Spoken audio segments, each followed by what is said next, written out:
Chapter 763. Fei Rui finally managed to coax the crying Melinda. Then he held her little hand and slowly walked over to Gu Mengmeng. He looked at Gu Mengmeng anxiously. "Great messenger, can we bring my sister away?" Gu Mengmeng tilted her head. "I just came in to take a look. I will leave after making sure your sister is fine. You have to ask Carter whether you can bring her away." Gu Mengmeng's words stunned not only Fei Rui and Melinda, but even Carter. 3 pairs of eyes widened in shock. They stared at Gu Mengmeng in confusion. Gu Mengmeng shrugged. "Of course, no one can stop me even if I were to openly rob her today. But, do you want Melinda to be labeled as a thief forever? Think carefully. If she leaves with me today, it would be equivalent to confirming her crime of stealing someone else's things. She would not be able to clear her name again in the future." Gu Mengmeng shrugged nonchalantly and said, "Well, it's easier for me to just bring her away directly. After all, our deal is just to help you save your sister. It doesn't include clearing her name. And it also doesn't include whether she will be captured again after I leave." Fei Rui was in a dilemma again. He bit his lower lip. "It's all right. I can bring my sister to another part of the ocean and start afresh. Far away from here, no one will recognize us and no one will be able to find us." When he mentioned leaving, Carter's pupils shrank. The veins on his fists were popping. He was clearly furious.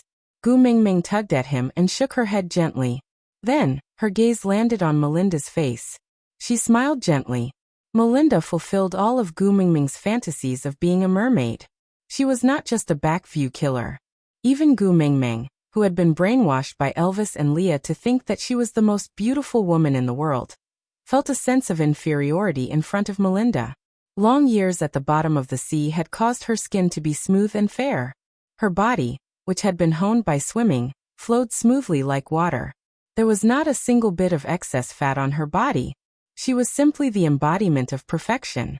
Her face was so pure that people couldn't bear to say a harsh word in front of her. She was supposed to be a princess that was held in the palm of the hand. Melinda had definitely refreshed Gu Mengmeng's understanding of females in the beast world. She was the most beautiful female Gu Mengmeng had ever seen in the beast world. At this moment, Marlene bit her lower lip and hesitated for a long time. But she still raised her head with determination and looked at Gu Mengmeng. "No, I'm not leaving. I didn't steal anything, so why should I run away?" Gu Mengmeng smiled softly. From the corner of her eye, she saw that Carter had also finally heaved a sigh of relief, no longer suffocating as if someone was strangling him. Gu Mengmeng walked in front of Fei Rui and patted his shoulder. Looking into his sparkling eyes, she comforted him. "I will stay by the seaside for a while and help Melinda settle the matter of the theft. I will let her live openly at the place she likes. Do you want to believe me for once?" But Fei Rui's gaze turned towards Carter. It was filled with wariness and hostility. Gu Mengmeng reached out without hesitation and sent Carter flying with a slap. Then she dusted her hands. "With me around, I'll see who dares to bully my little mermaid." Chapter 764. By the time they returned to the shore, the moon was already shining brightly. Leah sat by the fire and stirred the food in the pot, his eyes constantly drifting to the surface of the sea. It wasn't until he saw that familiar figure running in front of him that his heart finally calmed down. Elvis removed the beast skin that had been roasting by the fire and wrapped it around Gu Mengmeng. He then glared coldly at Fei Rui back into the sea. He watched as Wuxia knowingly swam into the forest in search of food. There was no one else by the shore, so he quickly helped Gu Mengmeng change into a clean set of clothes to prevent her from catching a cold. As Gu Mengmeng changed, she reached out her hand for food. She was really hungry. Although it was either Fei Rui or Wuxia who pulled her along the entire journey, the distance she had swum today was definitely enough for her to complete a triathlon. She had used up a lot of her energy. Elvis was always in a good mood when he saw her eat more. So he asked as he fed her, "How did the matter go? Did the leader of the giant fish tribe make things difficult for you?" Gu Mengmeng chuckled and said, "The plot is rather melodramatic. It's just like the deep-sea version of The President is Above, I'm Below, adhering to the light-hearted plot of torturing you because I love you." "Ha! I really wonder if the brains of you males are filled with laundry detergent. Leah and Elvis were at a loss. They had no idea what laundry detergent was, but from her tone, it was probably not a compliment. But they caught on to something. Torturing you because I love you? So, not only did Gu Mingming attract a love rival for them in the sea today, she had also been wronged and tormented. Gu Mingming could tell from their expressions that they had misunderstood again. Raising her hand, Gu Mingming stopped herself in time. Stop, don't let your thoughts run wild. He doesn't like me. I am at most a matchmaker in this matter. Elvis's face darkened as he asked in a monosyllabic voice. Gu Mingming took another bite of meat. Before she swallowed, she smiled and tilted her head to point at the surface of the sea with her chin. There, the main character is here. If you are curious, just ask him directly. Carter had originally come to ask Gu Mingming why she was helping him, and also what to do next. But seeing that there were others around, he could not bring himself to do it. She wanted to go back the way she came, but when she saw how Gu Mingming, Elvis and Leah were interacting, she felt very envious. Momentarily at a loss, she walked closer. Now that he had been singled out by Gu Mingming, it was too late for him to retreat. He might as well transform into his human form and walk over. Elvis handed Gu Mingming over to Leah before standing up and walking towards Carter. With a cold expression he asked, "What did you do to Xiaoming?" Carter had long seen Elvis's mark on Gu Mingming's collarbone, so he naturally knew about their relationship. He pursed his lips and said, "I was slapped by the great messenger. Does that count?" Without saying a word, Elvis threw a punch at Carter's face. Carter fell to the ground, seeing stars. He was considered a tyrant in the sea, but his abilities were limited on land. Moreover, he was only a third-level beast, so a punch from the fifth-level Elvis was enough to make him suffer. Elvis's voice was cold and filled with anger. Xiaoming never hits people for no reason. If she hits you, it must be because you did something that deserves to be hit. Carter looked at Elvis and did not open his mouth. On one hand, he had a deep-rooted fear towards the strong, and on the other hand, he had a favor to ask of Gu Mingming. He was willing to pay such a price. Digression. Author Xiaoming. Son, why did you hit people for no reason without asking clearly? Elvis. Xiaoming thinks that he deserves to be hit. That is the most sufficient reason for me to hit him. I don't need anything else. Author Xiaoming. Both of you have violent tendencies. Carter is innocent. Elvis. Innocent? Ha! Do you know how many joints in Xiaoming's body needed to move to complete that slap? My Xiaoming had to go through so much trouble, yet he is innocent. Chapter 765. Gu Mingming didn't stop Elvis from beating Carter up. She just ate with gusto. When she was almost done, she called out, "Hubby, wash the pot." Elvis left Carter behind and returned to Gu Mingming's side. He kissed her oily lips, then carried the new stone pot Leah had made to the beach to wash it. Carter then climbed up from the ground pathetically and walked to Gu Mingming's side. He bowed and greeted, "Great messenger." Gu Mingming acted as if she couldn't see the wounds all over his body. "Sit down. Tell me your story." Carter was taken aback. He had thought that since Gu Mingming had been sent by Fei Rui, she would definitely detest him as much as Fei Rui did. Although she had not displayed any hostility at the bottom of the sea, and had even secretly helped him keep Melinda behind, he still could not figure out what this great messenger was thinking. Moreover, he thought that Gu Mingming would at least ask him why he was looking for her. But she asked him to tell her his story? He came here with a stomach full of questions, not to tell a story. Gu Mingming smacked her lips, as if she was still savoring the taste of that last mouthful of meat. After swallowing her saliva in satisfaction, Gu Mingming spoke first. "I will stay here for 10 days. If you can't settle Melinda in 10 days, I will leave with the siblings." "Great messenger." Carter growled. Leah laughed coldly as he protected Gu Mingming in his arms. His slanted eyes were filled with disdain and provocation as he stared at Carter. His tone was calm but colder than the seawater under the moonlight. "Killing you here might be a simpler and more violent method. How long has it been since I last ate fish? Thinking about it, I'm really hungry." They were both third-level beasts, but they were on land. Carter couldn't possibly defeat Leah. If he wanted to return to the sea, Elvis was guarding the beach and wouldn't give him a chance to enter the sea. Moreover, he was here to ask questions and not to cause trouble. Carter bent his knees and knelt in front of Gu Mengmeng. He lowered his head. Great messenger, please help me. Tell me how to make Melinda accept me. Gu Mengmeng chuckled and leaned into Li's arms. I want you to sit down, not kneel. If I don't want to help you, it's useless for you to kneel or kowtow.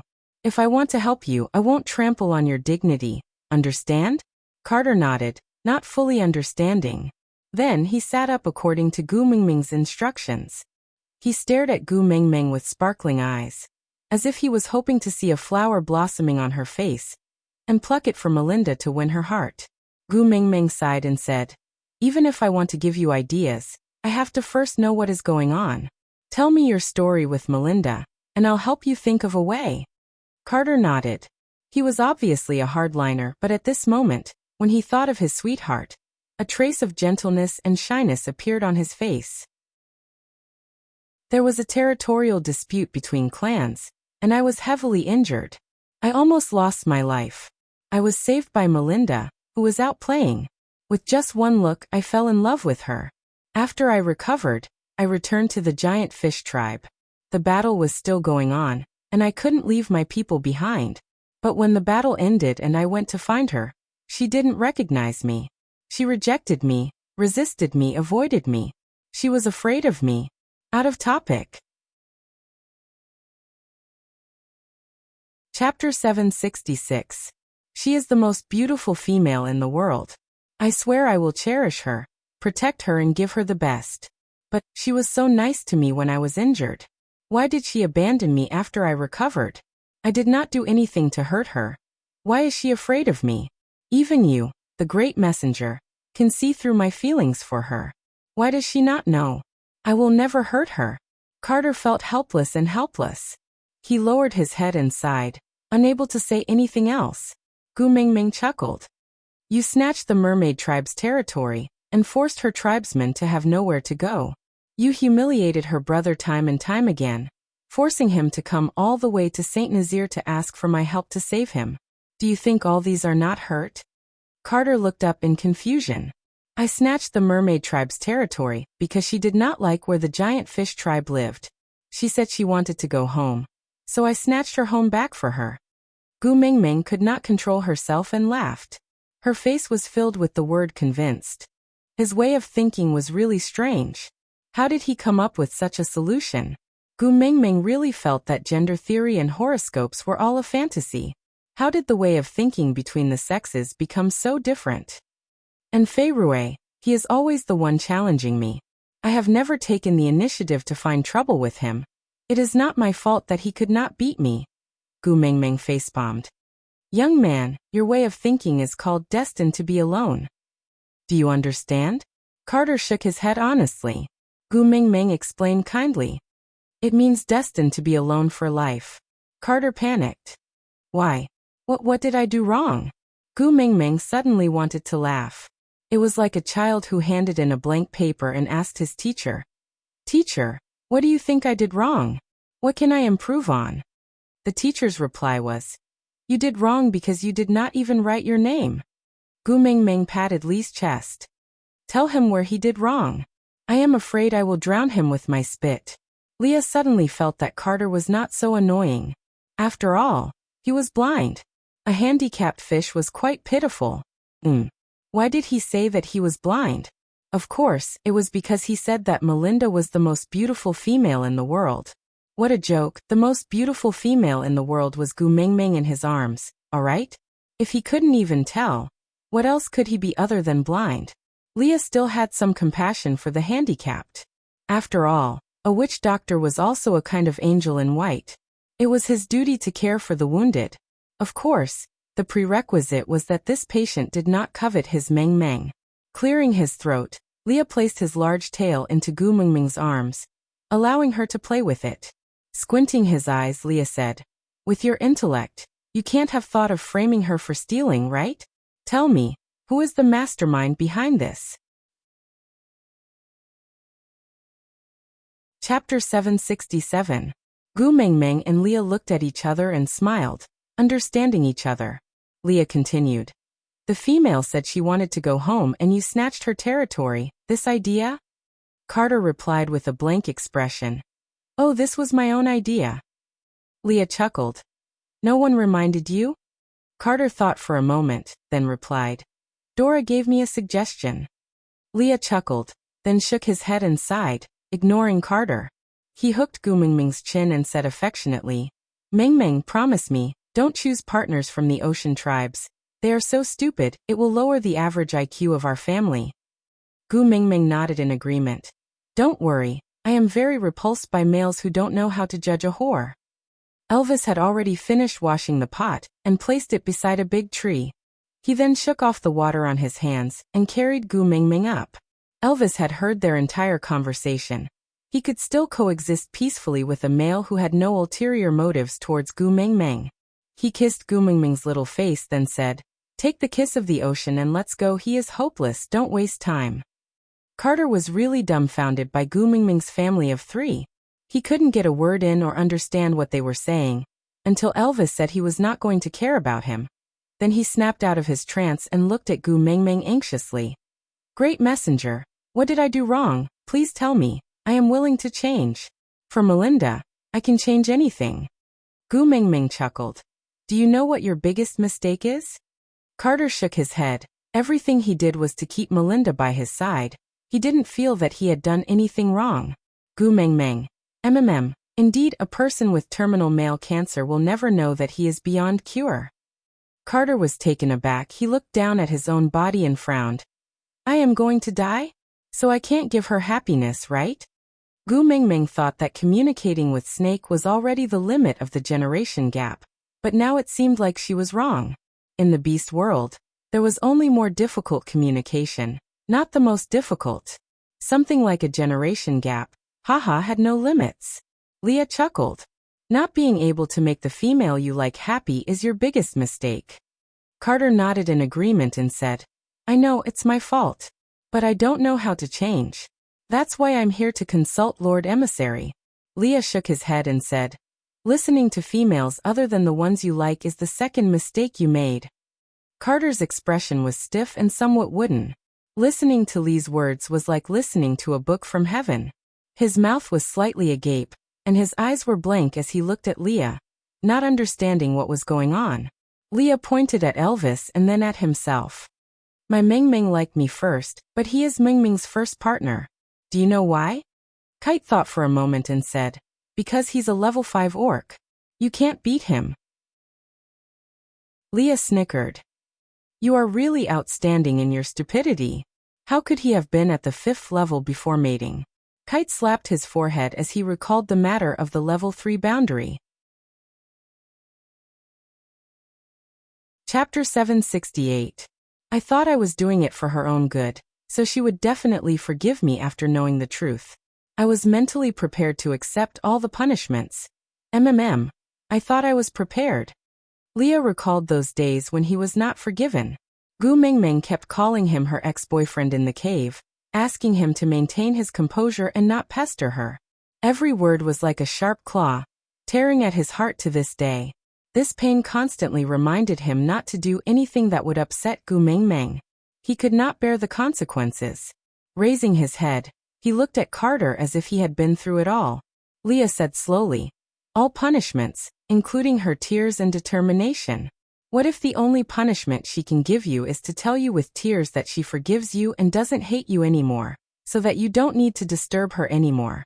Are you also prepared to accept it? All these were clearly just a few words from Leah, but Carter felt as if his chest was being viciously torn apart by something. That pair of clear eyes were filled with tears. It was as if the scene of her saying goodbye was right before his eyes. In that instant, he felt as if every drop of blood in his body had solidified. He froze on the spot, unable to move. Leah chuckled. See, you are not prepared. And you can't bear it either. Carter's temples were throbbing. He was silent for a long time before he found his voice again. Like a drowning man who had grabbed onto a life-saving straw, he said in a trembling voice, But you were forgiven in the end, didn't you? Leah looked at the mark on Gu Mengmeng's ear tenderly, his eyes filled with so much joy and treasure. He reached out and caressed Gu Mingming's little earlobe, then looked at Carter with some arrogance in his long and narrow eyes, saying, "The difference between you and me is that other than Meng, I will not listen to any other females. Everything I did wrong was all my own idea, while you listened to Dora and hurt Melinda. This is the fundamental difference. Understand? I just don't want Melinda to leave me." Carter was scared witless by Lee's words. There was nothing going on between him and Dora, but why did he feel so guilty after hearing Lee's words? Lee's face was filled with disdain as he sneered. "Oh, your desires are above her happiness. Seems like you don't like her that much." "No, it's not like that." Kite wanted to explain, but he didn't know what to say. Gu Mingming smiled. This Carter was still too young to compete with Leah in terms of wits. Waving his hand, he said, "Carter, you must first be clear about what you want. Do you want to keep Melinda by your side, or do you want her to like you, fall in love with you, and accept you?" Kite was at a loss and asked, "Is there a difference?" Gu Mingming chuckled and said, "Of course there is. There is a huge difference between voluntary and involuntary. The former represents happiness, while the latter represents torture. How can there be no difference?" Carter said without hesitation, "I want her to be happy." Gu Mingming nodded and said, "The first step is to clear her name. Make up for the mistakes you've made in the past. Only then will you have the qualifications to stand in front of her and pursue her again." Carter nodded and said, "All right, I will now go back and announce that Melinda never stole anything. Never." Gu Mingming held her forehead as she leaned on Elvis's shoulder and looked at Leah, giving him a pleading look. Chapter 769. Leah brought Carter to one side and guided him. Gu Mingming could not bear to continue listening to Carter's words. He looked so smart, but why did he sound like a retard when it came to relationships? Nestled in Elvis's arms, Gu Mingming sighed. "Luckily I met you then, or else I would have been angered to death." Elvis's eyes were filled with indulgence and love. He kissed Gu Mingming's eyes and whispered in her ear with a hoarse and reserved voice, "Silly girl, I'm the one who should rejoice." That night, Carter brought Leah to listen to his lessons. Wabi did not return, and was curled up in some tree in the forest.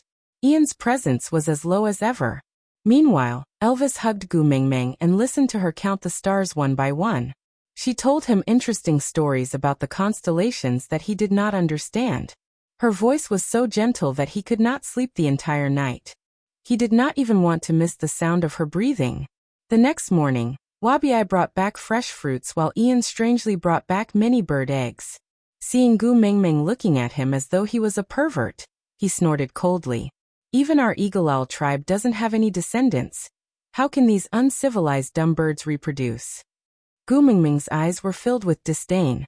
Gu Mingming clicked her tongue and sighed at how black-bellied Ian was. His "if I don't have a good time, no one can have a good time" emphasis was too evil. But even so, Gu Mingming knew that Ian had gone to retrieve these bird eggs because Leah had instructed him in the morning.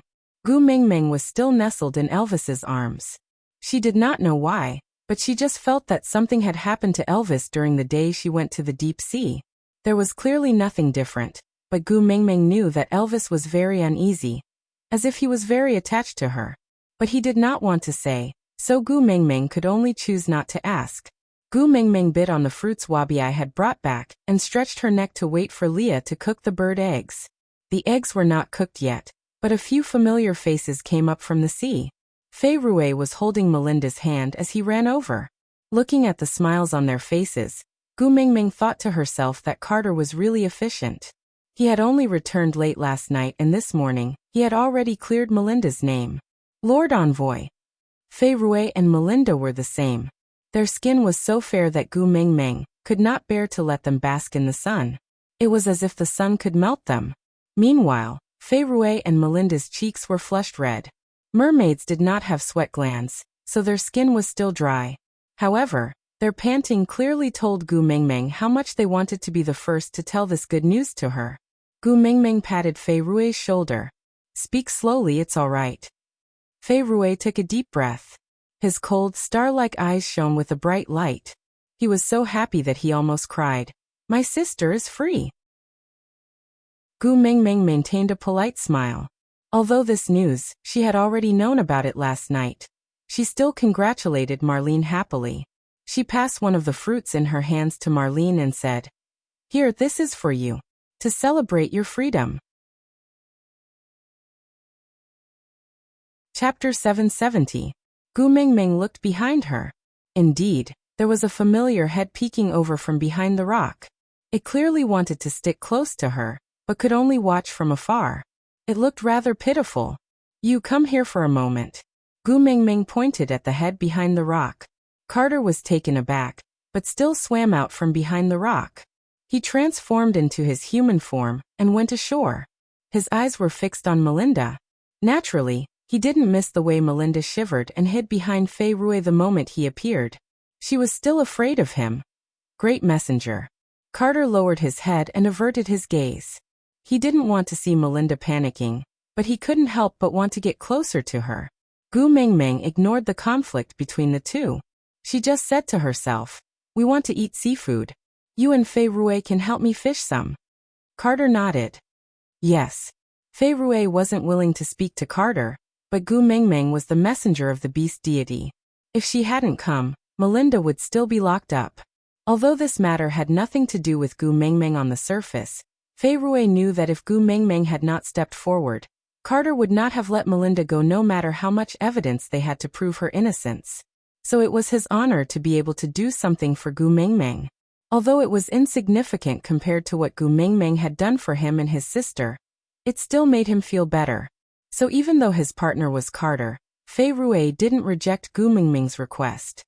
He stood up and swam with Carter towards the deep sea. Gu Mingming liked pretty girls, especially those who were beautiful and kind. Seeing that Melinda was holding the fruit without eating it, Gu Mingming smiled and asked, "You don't like to eat this kind of fruit?" Melinda shook her head. "I have never eaten it before." Gu Mingming turned to Wabi. "Is this a fruit that is hard to find?" Wabi pointed to the nearby forest. "There are many of them." Melinda blushed slightly. She lowered her head. "This is my first time coming ashore." Gu Mingming grinned and held Melinda's little hand. "I am very honored to be able to accompany you on such a special day." Melinda smiled sweetly. She was a little shy and bashful. "Thank you, great messenger." Gu Mingming picked up her fruit and took a bite. Then she signaled Melinda to have a taste too. The beauty ate with great elegance. That small bite was like kissing a fruit. Looking at the half-eaten fruit in her hand, Gu Mingming suddenly started to doubt her own feminine nature. After mating for half a year, had she forgotten to maintain her image in front of Elvis and Leah? Is it really okay to eat like this? Gu Mingming thought about it, and started to take small bites of the fruit. But Elvis pressed her hand down and pressed the fruit down. Then he kissed her lips and said, "I like your original appearance. Don't force yourself to learn from others." Gu Mingming blushed. She did not expect Elvis to care about such a small detail. Come to think of it, when she was pregnant with Hutta and his brothers, Elvis was the one who carried them to the toilet. What kind of pathetic state had he not seen before? However, he had seen her at her worst, most disheveled, and most unkempt, but he still loved her. Chapter 771. Melinda told Gu Mingming what had happened last night. It was roughly the same as what Leah had told her. Dora had voluntarily returned the giant fish clan's treasure, because she was afraid of the beast deity's curse, and confessed to framing Melinda for stealing it. Melinda was imprisoned by the giant fish clan as a slave. Her fate was to be used as a currency to exchange for resources with other tribes. To a female, this was not much of a punishment. After all, she was still a treasure in the hands of other tribes. After all, she was a female. But this cleared Melinda of the crime of stealing, and the giant fish clan could no longer imprison her. Moreover, as compensation for wrongly accusing her, Carter also returned all the territories of the mermaid clan that they had lost to him in a challenge. Everything returned to its original position. It seemed that everything had returned to its original point. But Carter's feelings for Melinda grew stronger every day. And Melinda's fear of Carter also grew stronger. Gu Mingming almost burst out laughing after hearing Melinda's description. The beast deity's curse? What the hell was that? So good at making things up. While Gu Mengmeng and Melinda were chatting, Fei Rui and Carter had also returned with seafood. When Gu Mengmeng saw the fish Carter had brought back, 10,000 curses ran through her mind. Yes, she said she wanted to eat seafood and fish. But there was no need for you to bring back a whale, right? Gu Mengmeng's jaw almost dropped to the ground as she watched Carter slowly drag the whale by its tail onto the shore. Big brother, your brain circuit is so F***ing fast. Besides Gu Mengmeng, Melinda was also shocked. Although Carter had not expressed anything when he had dragged the fish onto the shore, Melinda had already inwardly thought of him as cool and cruel. Her little body trembled as she gripped Gu Mengmeng's hand so tightly that her fingertips turned white. Power equals charm. This was definitely a male's hallucination after his brain was caught in a door. Wabi, you can eat that fish. Gu Mengmeng pointed at the whale Carter had brought back. Eat it in the sea. Don't let me see you eating. I am scared. Since Gu Mengmeng didn't call him little shit, Wabi happily walked to Carter's side and dragged the whale back into the sea without another word. Carter had no idea what was going on. But looking at Leah and Gu Mengmeng's disdainful expression and Melinda's fearful expression, he knew he had messed up again. He only hoped that she would see that he was very strong and could protect her. Why did it backfire? Frustrated, Kate stood on the spot, not knowing what to do. Fei Rui ignored him and sat beside Gu Mengmeng and Melinda. He placed a few shellfish on the ground and said, "These shellfish are very delicious, have a taste." With that said, Fei Rui crushed the shell with a kacha, and the shell immediately shattered into pieces. The flesh of the shell was still squirming, and the scene was somewhat disgusting. Gu Mengmeng sighed and said, "A gentleman stays away from the kitchen." Fei Rui did not understand. He tilted his head and waited for Gu Mengmeng's explanation. Gu Mengmeng looked at his clear eyes, then at the pile of crushed shellfish meat in his hand. She smiled and explained gently, "It means to scram and play at the side." Fei Rui lowered his head like a child who had done something wrong. He thought that Gu Mengmeng didn't like the shellfish and wanted to take it away too. Seeing his aggrieved look, Gu Mengmeng's heart softened. "Put it down, I will handle it." Aside from the topic, Gu Mengmeng, I always thought that Colin was the epitome of inexperience in love. But after meeting you, I finally understand. Haha, being unromantic is just child's play. Carter. What did I do wrong? Chapter 772. She got Leah to start a fire and placed a flat stone slab on top of it. She threw the shells on top to heat them up and soon, they all opened up. There was nothing dirty in the original marine products. Gu Mengmeng used simple seasonings to marinate them before using tree resin to skewer the shellfish. She had no choice. There were no stainless steel roasting pans here. She could only eat boiled shellfish after skewering them. Boiled oysters or whatever. TSK not interested. After Gu Mengmeng demonstrated the first skewer, the task of cooking was handed over to Leah. Gu Mengmeng was more interested in the shells themselves. The nameless shells glowed with 5 different colors, giving off a rainbow-like glow under the sunlight. Gu Mengmeng and Melinda each took one and couldn't bear to part with it. Especially when they found a good pearl in one of the shells. The 2 females were overjoyed, as if they had discovered a new continent. The pearl was also colorful like the shells, but the shape was not very good. It was not a regular pattern, but a little, like a lazy goat's hairstyle. Although pearls of this quality were not considered top quality in the ocean, the 2 females were extremely rare. Gu Mengmeng drew the pearl left and right on Melinda's body. The size was just right to make an earring. It matched Melinda's face perfectly. She used a tree branch to draw a simple diagram for Melinda. Melinda's eyes almost popped out of her head. Perhaps only Oriton's obsession with food could compare to a girl's obsession with jewelry. The earring was finally completed. This was thanks to Fei Rui's spitting technique. He held the pearl and spat out a droplet of water from his mouth. It was as thin as an embroidery needle, and accurately pierced through the spot Gu Mengmeng had pointed out. Gu Mengmeng was overjoyed. She asked for a strand of Melinda's hair to pierce through the hole, and tie a dead knot. Then she skillfully weaved a flower pattern. Gu Mengmeng didn't know which generation's inherited memories told her that the hair of the mermaid tribe was very tough and not easily damaged. Moreover, Melinda's hair was long and of good quality. Using her hair to make an earring was the best match for her ears. Everything was prepared. The last step was to pierce Melinda's ears. Why else would it be said that one would not regret dying for beauty? In order to wear the earring, the petite little girl handed over her ear without hesitation, and let Fei Rue spit a drop of water through it. Fei Rue was trembling in fear. What kind of joke was this? Even a slight frown from his precious little sister was enough to make his heart ache. Now she wanted him to attack her? No way, no way. Gu Mingming snorted. So useless. Carter, come here. Gu Mingming waved her hand. Carter walked over silently and stood beside Gu Mingming, his eyes fixed on Melinda. Gu Mingming pointed at the center of Melinda's earlobe. Can you pierce a small hole here? Carter frowned and looked at Melinda. You really want to have your ears pierced? Melinda was afraid of Carter and instinctively wanted to hide. But after looking at Gu Mingming and then at the pearl earring, she hesitated but still nodded.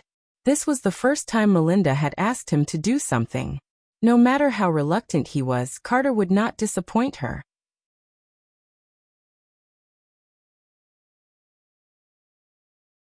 Chapter 773. Melinda did not know why. This was the person she was most afraid of. But when she heard him say that, she felt strangely at ease. Blushing, Melinda didn't have time to think about anything else when she felt a warm breath on her ear. Instinctively, she shrank her neck to avoid it, but Carter's hand was already on her face. He gently pulled her into his embrace, and the side of her face was pressed against his chest. His heart was beating wildly. He didn't know if it was because he was worried that he had accidentally hurt her, or because she was willing to be so close to him. He only knew that when he saw her blush, his body reacted faster than his brain. He wanted to hug her. He really just wanted to hug her. Melinda did not struggle or resist. She seemed to be in a daze and allowed Carter to hug her for a long time. Fei Rue was unhappy and wanted to separate them, but was held back by Gu Mingming. Gu Mingming shook her head lightly. Isn't it good to have another reliable person to protect her with you? Fei Rue was stunned for a moment. He carefully observed Carter's and Melinda's expressions before slowly withdrawing his strength and turning to leave. After hugging for a long time, Carter released Melinda. It was not that he had enough, but he did not dare to ask for more. He wanted to hug her and never let go. But if he hugged her any longer, she would angrily push him away. He was prepared to be scolded by Melinda, but his careful gaze met Melinda's momentary disappointment. Maybe she liked his hug. Stunned for a moment, Carter immediately hugged Melinda back into his arms. He would hug her like this until the end of time. However, Melinda had already regained her senses from that momentary chill. She pushed Carter away and walked to Gu Mingming's side. She pursed her lips and did not say a word. She hid behind Gu Mingming with her head lowered, clearly still resisting Carter. Gu Mingming pretended not to see anything. She pulled Melinda along and chatted happily. She helped Melinda put on the pearl earrings and sighed sincerely. He pulled Melinda to the beach and asked her to look at the reflection in the water to see if she was satisfied with the result. However, Melinda's eyes subconsciously peeked at Carter through the reflection in the water. Gu Mingming pulled Melinda back and pretended to be nonchalant. Carter, what do you think of this earring? Are you a good match for Melinda? Carter's eyes were still on Melinda's face. Meeting her cautious and expectant gaze, Carter smiled bashfully and dotingly. Very beautiful, very beautiful. Gu Mingming clearly saw that Melinda's face had turned red, but she refused to let it go. Then is the earring prettier or Melinda prettier? You have to speak clearly. Kate's expression did not change. Melinda is beautiful. She is the most beautiful female in the world. She is the essence of all things beautiful. Gu Mingming smiled and nodded, then pretended to sigh in pity. What a pity there's only one. If only I could find another pearl that looks exactly the same to make a pair. Carter did not say a word, but Gu Mingming recognized his expression. It was the expression Elvis and Leah had every time she said something unintentionally, and Elvis and Leah secretly remembered it. She believed that even if Carter had to turn the entire ocean upside down, he would definitely find another pearl that was exactly the same for Melinda. However, he would leave the future to time.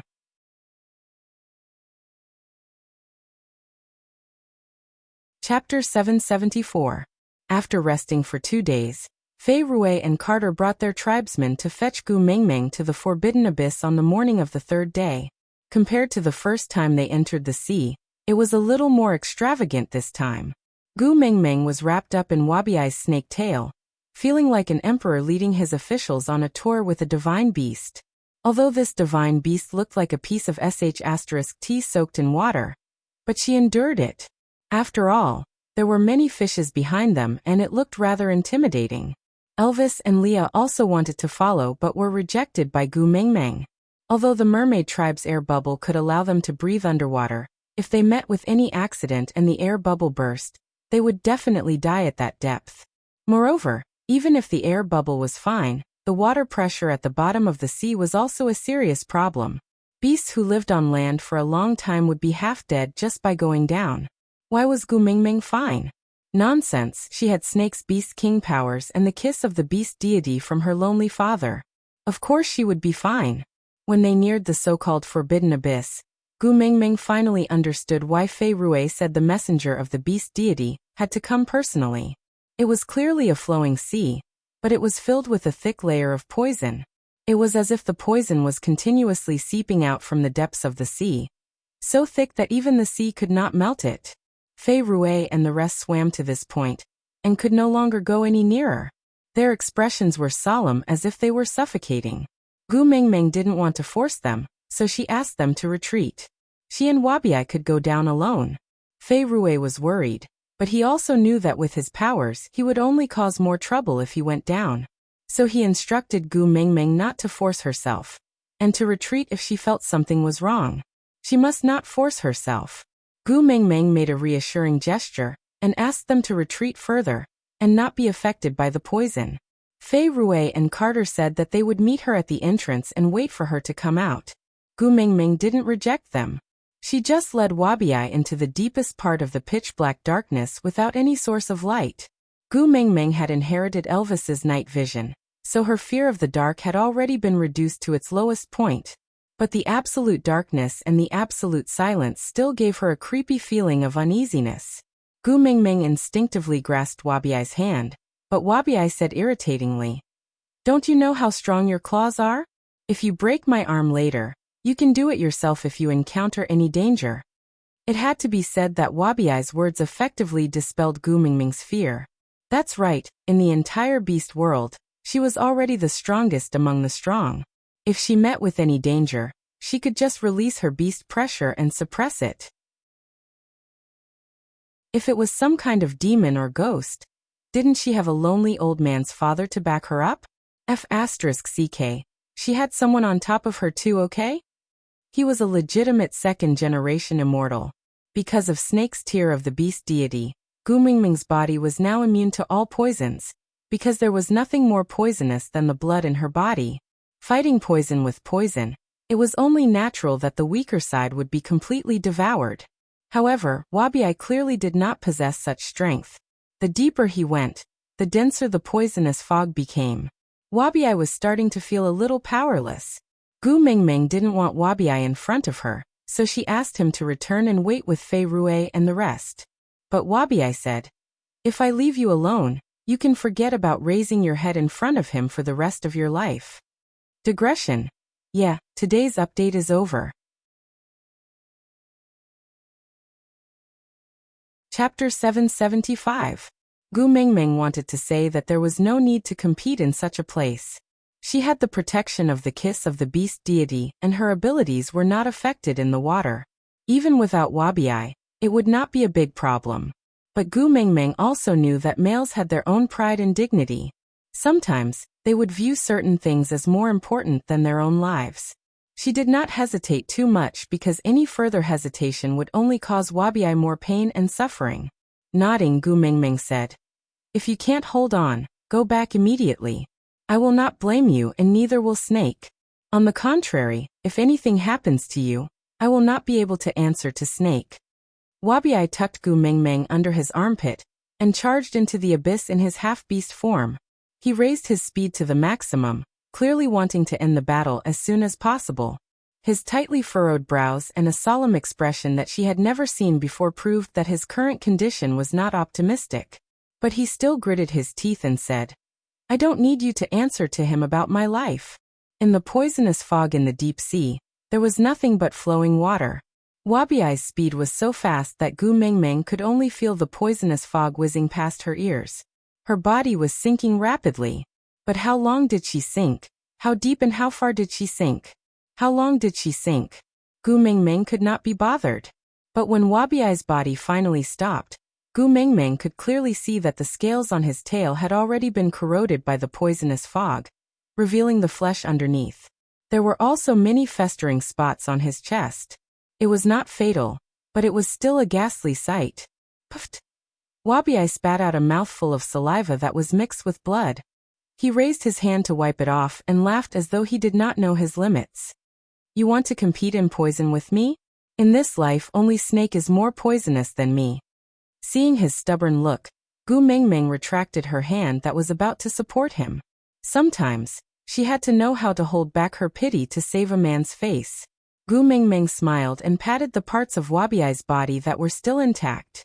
"Not bad, I thought you couldn't hold on any longer. TSK, the only one who can kill me in this world has already been destroyed by you," Wabiai said with unclear emotions before surveying the surroundings. The poisonous fog hovered above their heads like a thick, dark cloud, while the area under the poisonous fog was unbelievably clean. Gu Mengmeng consciously sucked in a mouthful of seawater and swallowed it, only to realize that it was not salty. In other words, the part under the poisonous fog was not seawater but freshwater, and it was the kind of freshwater that was similar to mineral water. This was very strange. Gu Mengmeng did not know what kind of topography would cause such a situation to occur. Could it be related to the poisonous fog? However, Gu Mengmeng did not have much interest in surveying the geography of the seabed. She just walked along the path that was paved with mud from the seabed. Speaking of which, it was very strange. There was clearly still water below, but there was no water flowing.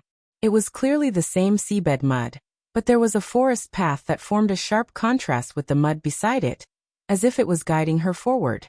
After taking 2 steps, Gu Mengmeng realized something was wrong. The speed at which her feet sank was getting faster and faster, but it was getting harder and harder to pull out. Underwater swamp? Gu Mengmeng frowned and wanted to swim across the sky. Chapter 776. Gu Mengmeng tried to walk around from the side of the small path, but she realized that the suction force from the side was stronger. She had just placed her feet lightly on the ground when there was already a force sucking her in, almost sucking her in. Wabiai used his snake tail to lift Gu Mengmeng up onto his head. He had already transformed into his original form. The huge snake head was as big as a train and Gu Mengmeng sat on it stably. The thick snake body slithered along the path like a fish in water. Gu Mengmeng giggled. Luckily Wabiai had insisted on coming down with her. Otherwise she really didn't know how to get down.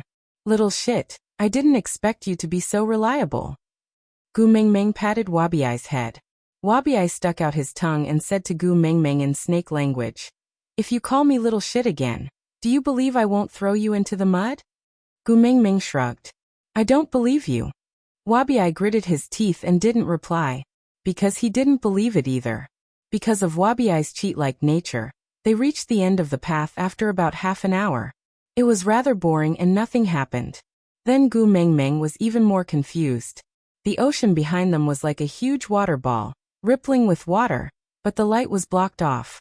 And the place they were at now was actually dry and filled with air. It was not an underwater cave or any other land. They were at the bottom of the ocean, but the ocean was behind them, as if there was an invisible wall of water blocking off the ocean. Not a single drop of water flowed in. Wabiai had also transformed back into his human form. And the miraculous thing was that his injuries had actually healed. Not only that, Gu Mengmeng even felt that his skin had become better than before. She had heard that there was a sea mud face mask that was selling well, but she didn't expect the effects to be so good. Gu Mengmeng secretly decided that she would dig some up when she returned later. It would be good to give it to her friends and family as local specialties. Right? Wabi also noticed the changes on his body, but he didn't take it to heart. He just urged Gu Mingming to hurry on. Not long after, Gu Mingming saw a huge clamshell. Yes, just a dried clamshell. Heh, as expected, not all demons and ghosts could live for more than 1,000 years. Gu Mingming went forward and wanted to pry open the clamshell to take a look. But the moment her hand touched the clamshell, it cracked and shattered into pieces. Was it eroded by the wind? Gu Mingming shrugged her shoulders helplessly. She pushed the shredded clamshell to one side and found a pearl the size of a fist. It was black and glowed with a dark green light. It was faint and gave off a mysterious vibe. Gu Mingming weighed it in her hand and looked around to see if there was anything else. She thought to herself, was this the kiss of the ocean? A black pearl. It was a little big, but no matter how he looked at it, there was nothing special about it.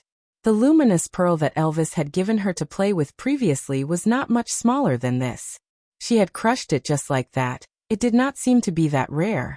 Gu Mingming held it in her hands for a long time, but still could not think of anything else.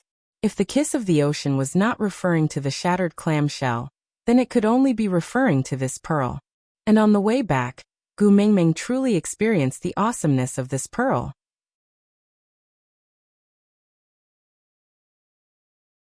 Chapter 777. Gu Mingming was stunned by the scene before her the moment she entered the poisonous fog from the freshwater. The poisonous mist swirled, and like the drain of a bathtub that had been opened, it gradually disappeared from the drain. And this drain was the black pearl in Gu Mingming's hand, the kiss of the ocean. What the heck? Don't judge a pearl by its cover. Gu Mingming stared in bewilderment as the poisonous fog swirled into a huge whirlpool like a tornado. Then the thinnest part of the fog was rapidly sucked into the black pearl. She didn't know how to react. After a long while, when Gu Mingming regained her senses, the poisonous fog had already thinned to the point where she could vaguely see what was going on 3 to 5 meters away. Amidst the dilution of the seawater, there was a sense of ink-stained beauty. Gu Mingming thought about how Wabi had to swim for half a day to bring her down. No matter how powerful the pearl was, it would take some time to absorb the fog. It would be too much of a waste of time to swim back after it was done.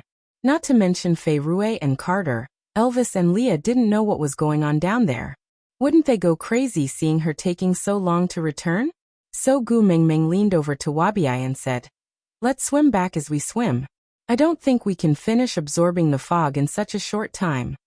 Wabi had originally come with Gu Mingming. He wasn't interested in the poisonous fog, nor the kiss of the ocean. So when he heard Gu Mingming's words, he nodded and held Gu Mingming under his arm as he swam back slowly. He even intentionally swam towards the areas with the thickest poisonous fog, so that the pearl could absorb the fog faster. Before they could swim out of the poisonous fog, Gu Mingming smelled blood. She instinctively frowned. Could it be that the giant fish tribe and the mermaid tribe had gotten into a fight again? TSK, why were these fish more aggressive than lions and tigers? Gu Mingming was worried that Fei Rui would be at a disadvantage, so she asked Wabi to speed up. The closer they got, the more Gu Mingming felt that something was wrong. The sounds of fighting were rather loud. It didn't seem like something Fei Rui and Carter could create. After all, with Fei Rui's small physique, he was nothing in front of Kite. It was a one-sided abuse. It was impossible for him to cause such a ruckus. Furthermore, Carter still wanted to woo Melinda, so he couldn't kill Fei Rui. If he really beat Fei Rui up, then he could forget about developing a relationship with Melinda that was more than friendship in this lifetime. Gu Mingming choked on her saliva as she charged out of the poisonous fog. It was not a problem with the seawater, but the blood content of the seawater was too high. Gu Mingming almost doubted her own eyes. What was going on? Did he swim into the burial pit of the sea race? Why were there so many corpses of the sea race? Although they had been beaten back to their original forms and were just fish, Gu Mingming could clearly tell that they were not ordinary fish, but from the ocean tribe. But after returning to their original forms, Gu Mingming could not recognize any of them. The corpses of the seafolk were different from those of ordinary fish. When ordinary fish died, their corpses would float up, but the corpses of the seafolk would sink. After the poisonous fog thinned, The corpses would slowly sink into the poisonous fog. Their bodies were already wounded, and they did not have a strong resistance to poison. As a result, even after 80% of the poisonous fog had been absorbed, their corpses continued to rot in the poisonous fog until not even their bones were left.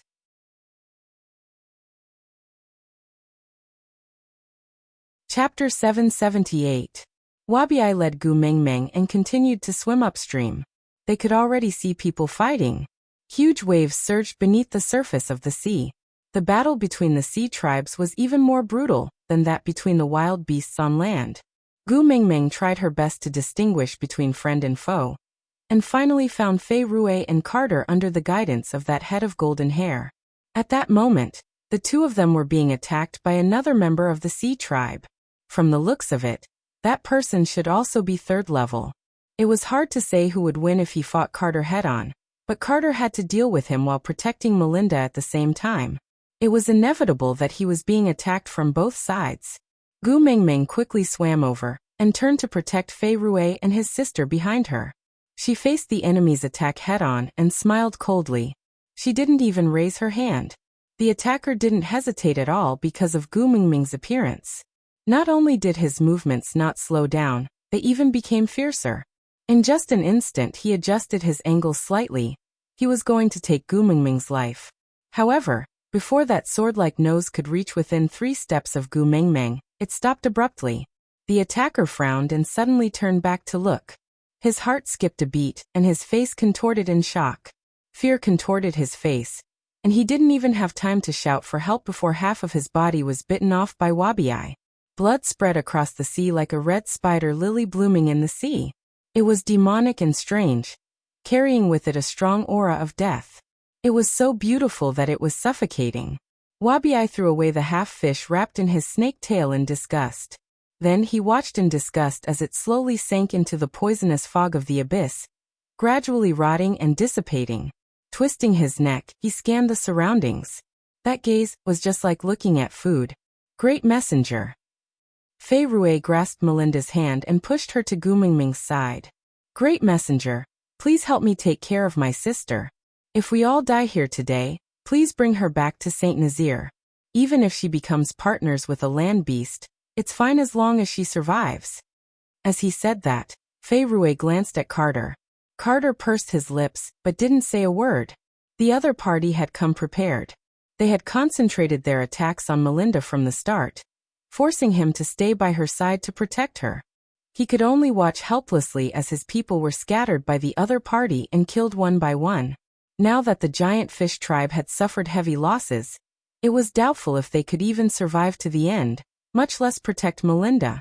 He wanted to have her, but compared to his own wish, her survival was more important. She was so beautiful and kind that no matter how vulgar the land orcs were, they would still take pity on her.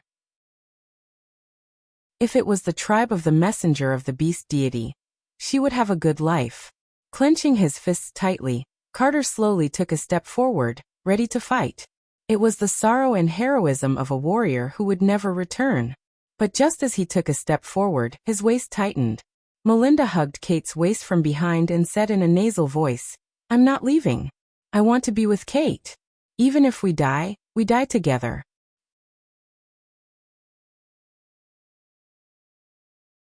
Chapter 779.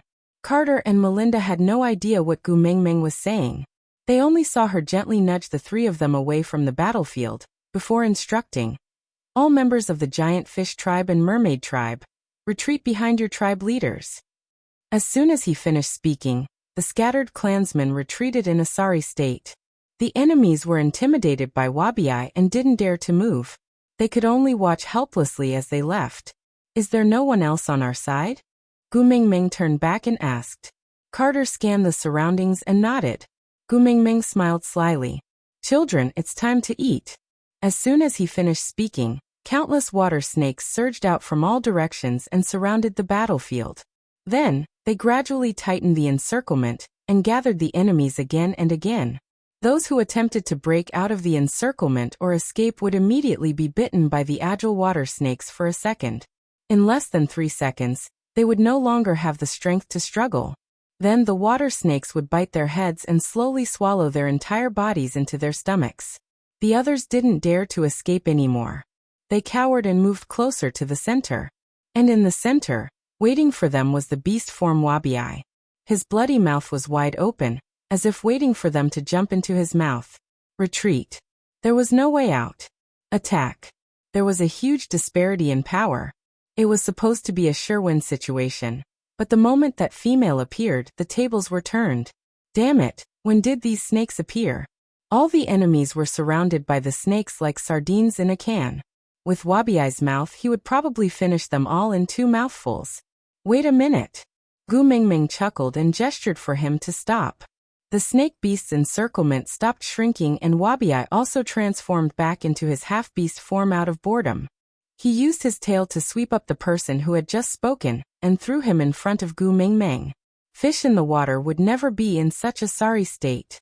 Although he was thrown out, he still landed steadily in front of Gu Mingming. He straightened his body and looked rather arrogant. Greetings, great messenger. Gu Mingming sized it up and chuckled. Oh, so there are stray beasts in the sea too. That person stood up straight. It was not strange that his identity as a stray beast had been exposed. After all, although his side had the numbers of a tribe, they were not united. On land, tribes lived together, but in the ocean, most tribes were united. Furthermore, the females in the tribe would not mate with outsiders to ensure the purity of the tribe's bloodline. This was also one of the reasons why Melinda was so resistant and evasive when Kate expressed her desire to woo her, even though she had saved Kate. Although the stray beasts are beastmen abandoned by the beast deity, the beast deity should not have sent the great messenger to kill us all, right? I wonder why the great emissary wants to interfere in our dispute today? That person was rather strong-willed. He didn't think that it was wrong for him to initiate a massacre. After all, this world was ruled by the strong, and it was the right thing to do. Gu Mingming smiled at the person in front of her. Of course the beast deity did not order me to kill you all. Otherwise, do you think you still have the chance to talk nonsense with me? Gu Mingming slowly and appropriately released a bit of pressure. It was very subtle and not a lot, but it was enough to make people shiver. The pressure of a beast king. That person gritted his teeth and lowered his head in submission. The reason was simply because he was submissive to the strong, and had a deep-rooted fear of a superior. Aside from the topic, explain why there were clearly water snakes around but no one came out to rescue them just now. These water snakes were brought out by Wuxia. Since Wuxia did not say anything, Gu Mingming did not intend for them to appear from the start. After all, the sea tribe seemed to be very afraid of snakes. She did not want to create panic. Gu Mingming did not expect someone to attack her the moment she went down to retrieve a pearl, so she did not give the order to protect them. And snakes were cold-blooded by nature. To them, the life and death of others was just a trivial matter. They would not care.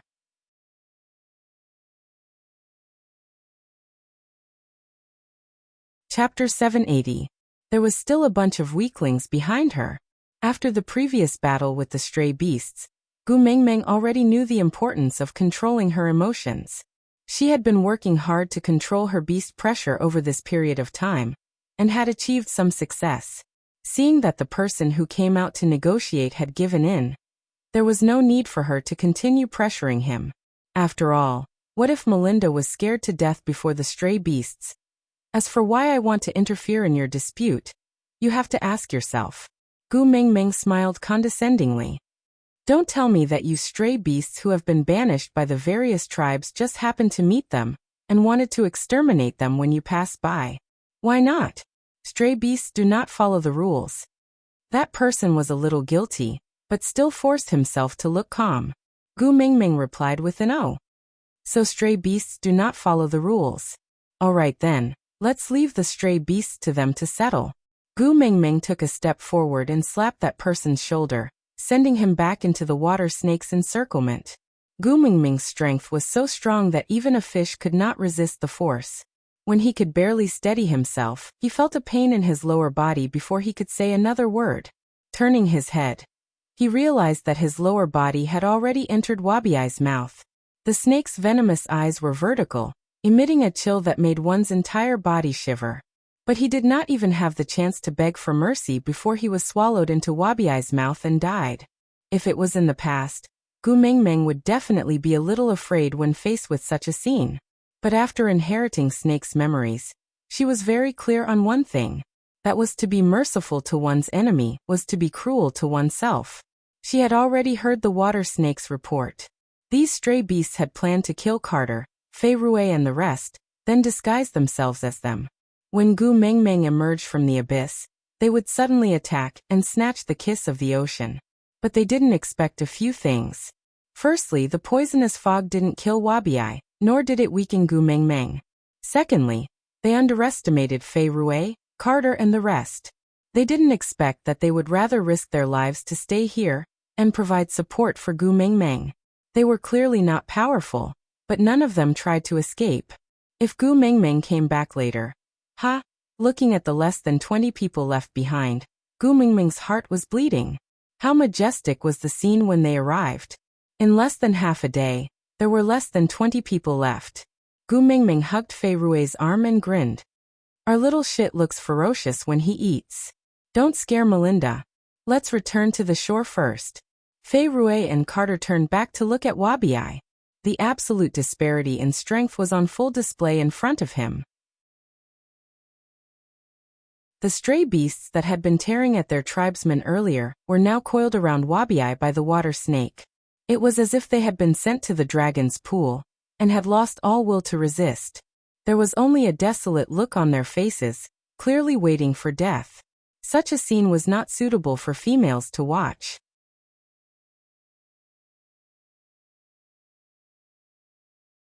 Chapter 781. The moment she broke through the water, the ripples on the surface of the sea shattered the afterglow of the setting sun. The orange-red light shone on her body, making her look like a warrior returning from a blood-soaked battle, exuding an inexplicable sense of heroism. Elvis rushed to the shore and pulled Gu Mengmeng over from Fei Rui's hands. He used his chest to warm her up and scanned her body with his X-ray eyes. He only heaved a sigh of relief after confirming that she was unharmed from head to toe. Leah wrapped Gu Mengmeng up in a beast's skin that was already warmed up. He looked up and did a head count. He frowned slightly but didn't ask anything. When they had left, there had been a huge crowd. But when they returned, there were only 2 or 3 of them left. Fei Rui and Carter were still bleeding, while Melinda looked haggard, and there were over 20 people behind them. It was easy to guess what had happened without asking. Leah and Elvis were well aware of how much Gu Mengmeng valued human lives. They didn't want her to shoulder all these lives on her own. They observed Gu Mengmeng carefully. Seeing that she wasn't too affected, they felt a little more at ease. But what they didn't know was that Gu Mengmeng could already control her emotions well. It wasn't that she was numb to death, but because she knew that the dead were gone. She had to look forward, she had to be brave. Only then would the people around her not be affected by her depression. Think about how her emotions had tormented Elvis and Leah the last time. She had to love her own men. She couldn't possibly keep crying and worrying Elvis and Leah every time something happened, could she? Gu Mengmeng spread out the black pearl in her hands for Elvis and Leah to see, saying, "This thing is quite rare. I want to go down again tomorrow to suck up all the poisonous fog that has not been sucked dry, in case it pollutes the water source." What poisonous fog? Elvis's heart twitched as he asked coldly. Gu Mengmeng explained the situation at the bottom of the sea, including how she went down, how she obtained the kiss of the ocean, what she had encountered on the way back, and what Wabiai was doing when he didn't follow up. Elvis and Leah were trembling with fear. They gritted their teeth and wanted nothing more than to strangle this troublemaker. Why did she run to wherever there was danger? The poisonous fog was so thick that even Wabiai could not withstand it, and she dared to rush in without blinking? With her delicate skin, could she be more resistant to corrosion than Wabiai's snake scales? No matter how Gu Mengmeng explained that she was fine, Elvis and Leah were sure that she had been corroded by the poisonous fog to the extent that a layer of her skin had been peeled off. Well, no matter what, I've gotten the kiss of the ocean back. But Gu Mengmeng's gaze landed on Carter's and Fei Rui's faces, then back at Melinda, who was still in a state of shock. The mermaid clan and giant fish clan suffered great losses in order to receive me. I cannot just leave like this. Leah said while wiping her hair. I don't care about other things, but don't mention anything about going into the sea again. Gu Mengmeng turned her head and protested. I still want to take in the fog, how can I not go into the sea? Leah did not back down. Let Wabi absorb the poisonous fog with this stupid pearl. You stay on the shore obediently. Gu Mengmeng said. I won't. Leah chuckled, his gaze gentle and affectionate. He whispered into Gu Mengmeng's ear. You have to believe. Elvis and I have 100 ways to make you lose the energy to go into the sea again. Do you want to try?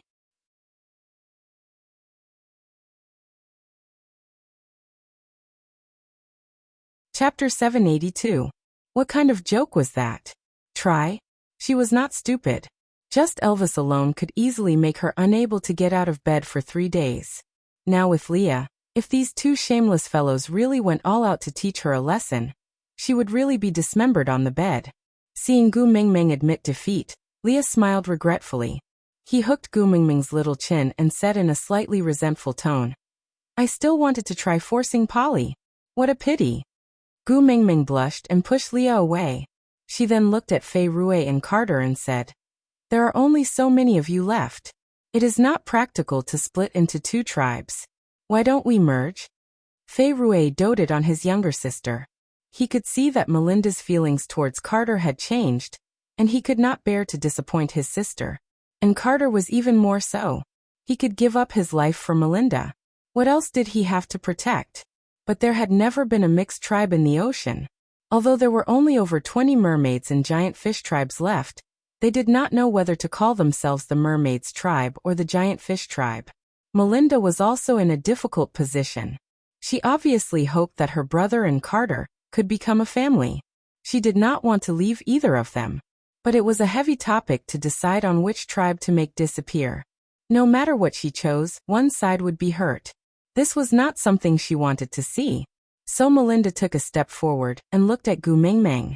She said timidly, The great messenger saved all of our lives today. She is our benefactor.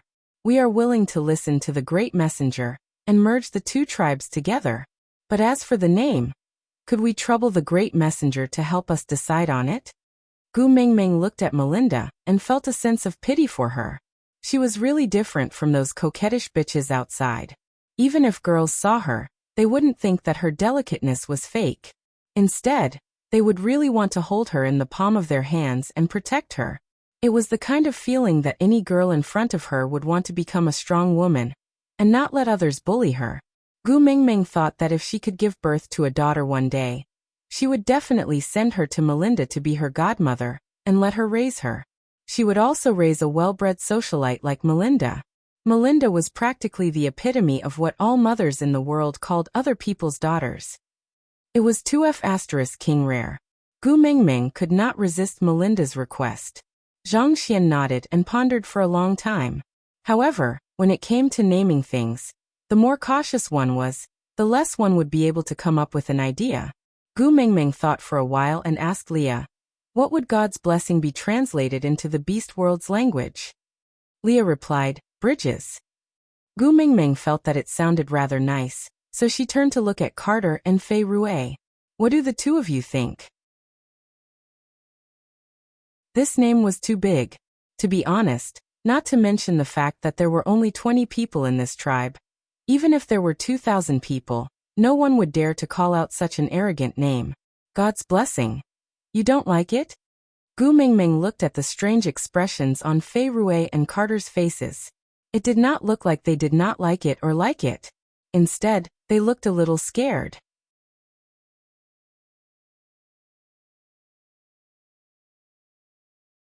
Chapter 783. Why should I be angry? Gu Mengmeng was at a loss. Fei Rue lowered his head. You clearly didn't receive the beast deity's blessings, yet you used such a name. This is disrespectful to him. Gu Mengmeng chuckled. Who said you didn't receive the beast deity's blessings? Ah. Fei Rue looked up at Gu Mengmeng in a daze. His sparkling eyes shone with a glimmer of hope. Gu Mengmeng pulled Melinda over and planted a light kiss on her forehead. It was just like how the beast deity had kissed her forehead in the dream realm. Gu Mengmeng said with a sense of blessing.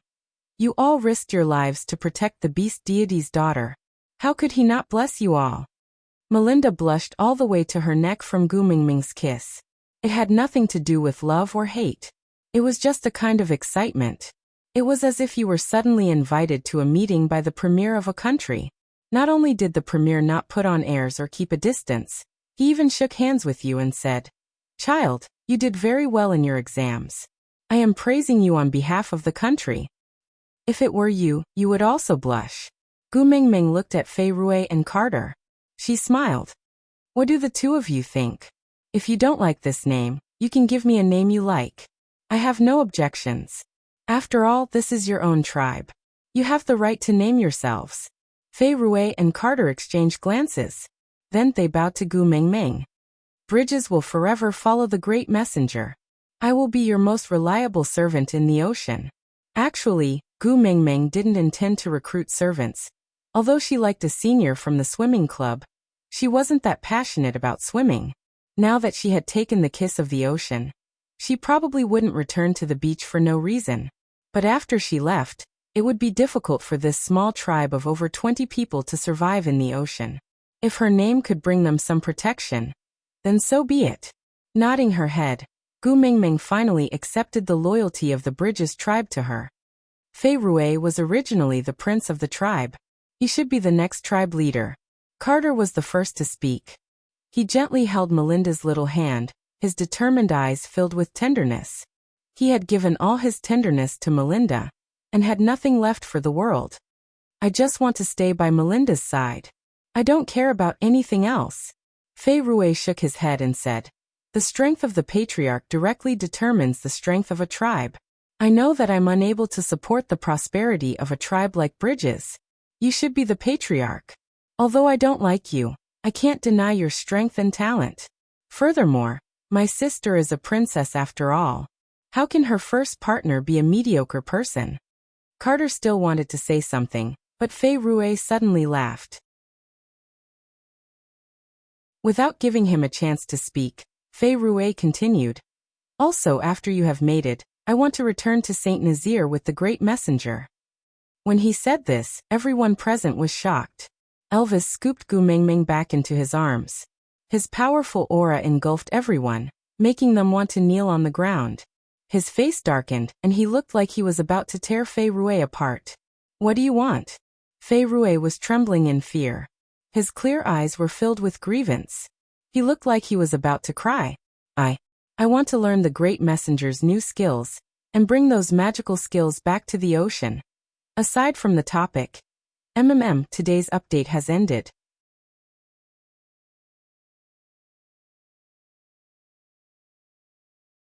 Chapter 784. Gu Mengmeng smacked Elvis. He's still a child. Why are you scaring him? Look at how scared he is, he's about to cry.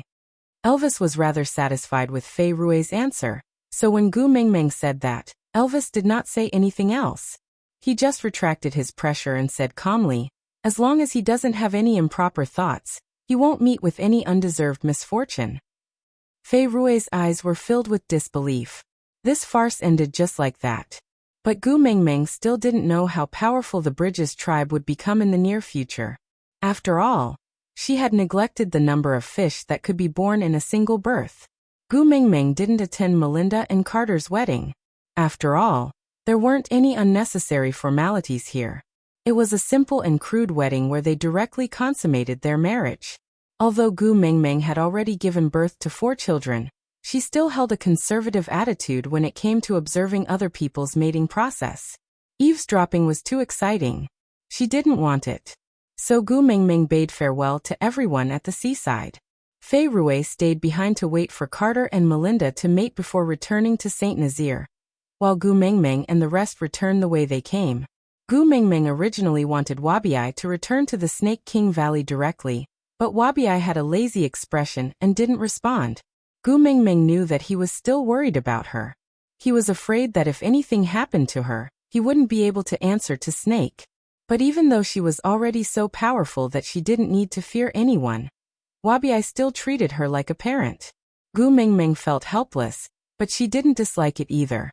Sometimes, she even had the illusion that Wabi was like her biological brother. He was impudent, but he would still stand in front of her when she was in danger. No matter how powerful she was, he still didn't think she could face any difficulties or dangers. This feeling was pretty good. After all, in the beast world, males only treated females with the intention of mating. But Wabi was an exception. As for flaws, this brother of hers was a full 800 years older than her. TSK, the age difference was a little too big. The journey back was not as smooth as when they had come. Every so often, Gu Mingming could sense that someone was observing them from the shadows. However, it was obvious that they were afraid of Wabi and Elvis's aura and didn't dare to reveal themselves. Gu Mingming chuckled. This must be after the kiss of the ocean? How convenient. Wabi said lazily.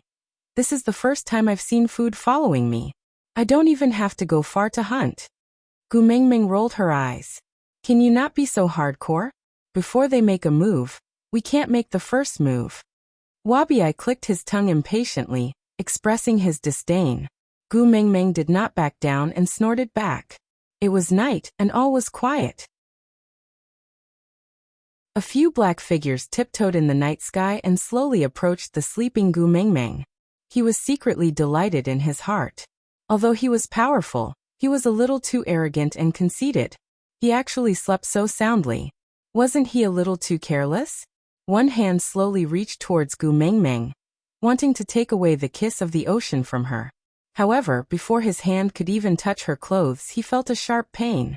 He looked down and saw that the back of his hand had already started to rot.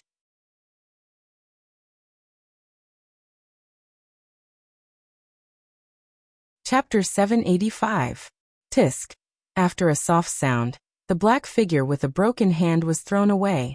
Leah swayed his large tail and said with a disappointed expression, Do you have any professional ethics? Can you make such a loud noise when stealing? I can't even pretend not to see it. So unprofessional, you let me down. The few people who came along looked at each other. What did he mean?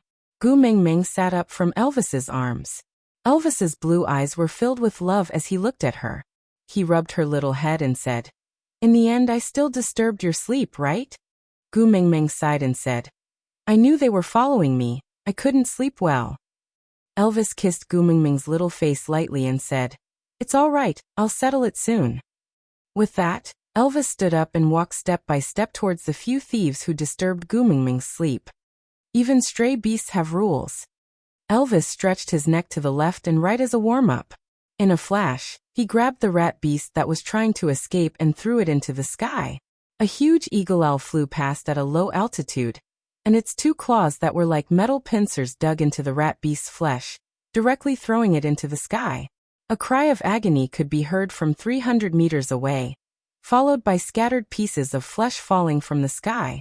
A gust of wind blew past, and the eagle owl circled in the sky before landing steadily on the ground.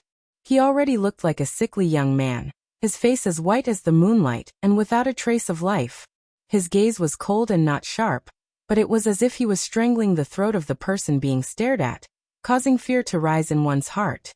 And all this happened in just 3 to 5 seconds. Taking another step forward, Elvis was like Satan in the dark night, emitting a dangerous aura around him. He was like the king of hell that could not be disobeyed. His words rang in the night sky, like a divine decree from Azura, sending chills down one's spine and making one submit. You can take it by force, but you can't steal it. And you guys have broken this rule. One of the stray beasts was so intimidated by this aura that his legs turned to jelly. He retreated and wanted to escape, but suddenly he seemed to have kicked something and a shiver shot up from the bottom of his feet. He did not even have the courage to look back. The snake's cold tongue licked his neck, and a lazy and slow voice rang in his ears, carrying with it an indescribable malice and ridicule. Supper? It doesn't look very delicious. Before he could even scream out in pain, his lower body had already been tightly wrapped by the thick snake tail, while his upper body was already in the snake's mouth. The remaining 3 ambushers exchanged glances and quickly locked onto their target, Leah. Although Ian and Leah were 3rd-level orcs, They did not have much of an advantage against land beasts that could fly. Meanwhile, the fox, who looked like a show-off, was obviously the easiest person to defeat in this team. With a sudden movement, the three ambushers charged towards Leah with all their might. But Leah chuckled and pointed at his own nose nonchalantly. "I'm being belittled." With a turn, Leah easily dodged the first claw that attacked him. His furry large tail swept across that person's face playfully, with a strong sense of provocation.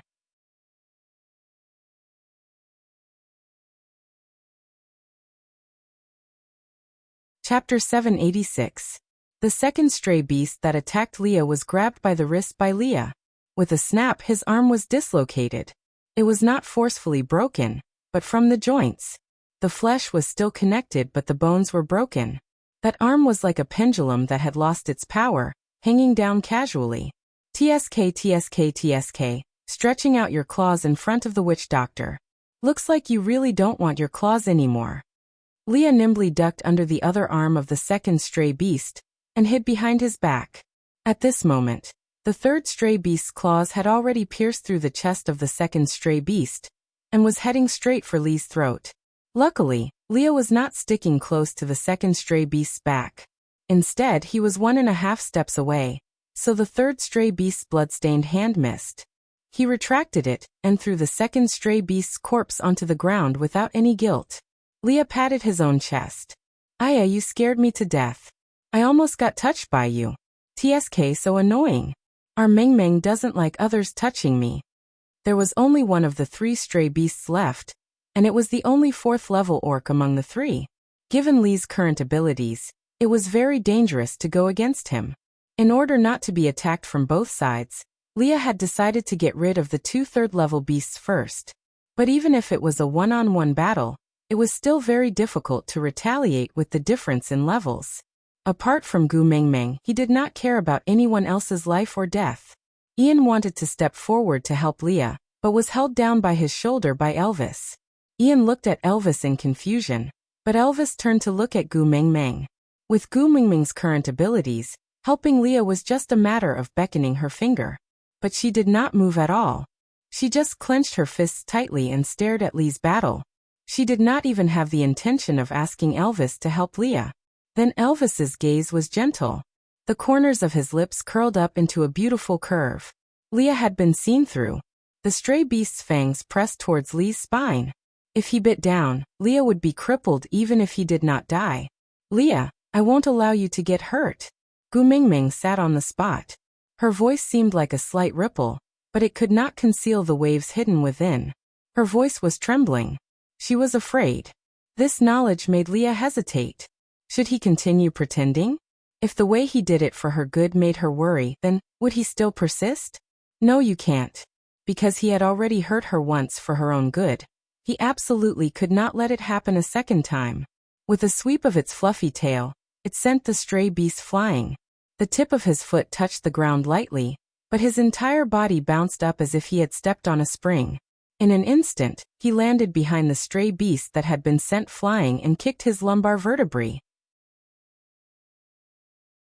The huge impact in Lee's kick caused the stray beast's spine to crack. He flew out in a strange manner, just like a broken doll that did not receive the slightest bit of pity. Then, a layer of moonlight enveloped Lee's body, making him look like an elf in the dark night. The bloodstains on his body were not hideous. Instead, they looked like poppies blooming on the other shore, exuding a fatal temptation.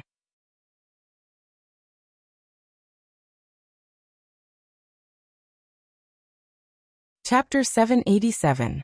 Gu Mengmeng cupped Lee's face and gave him a deep kiss. It was a lingering kiss.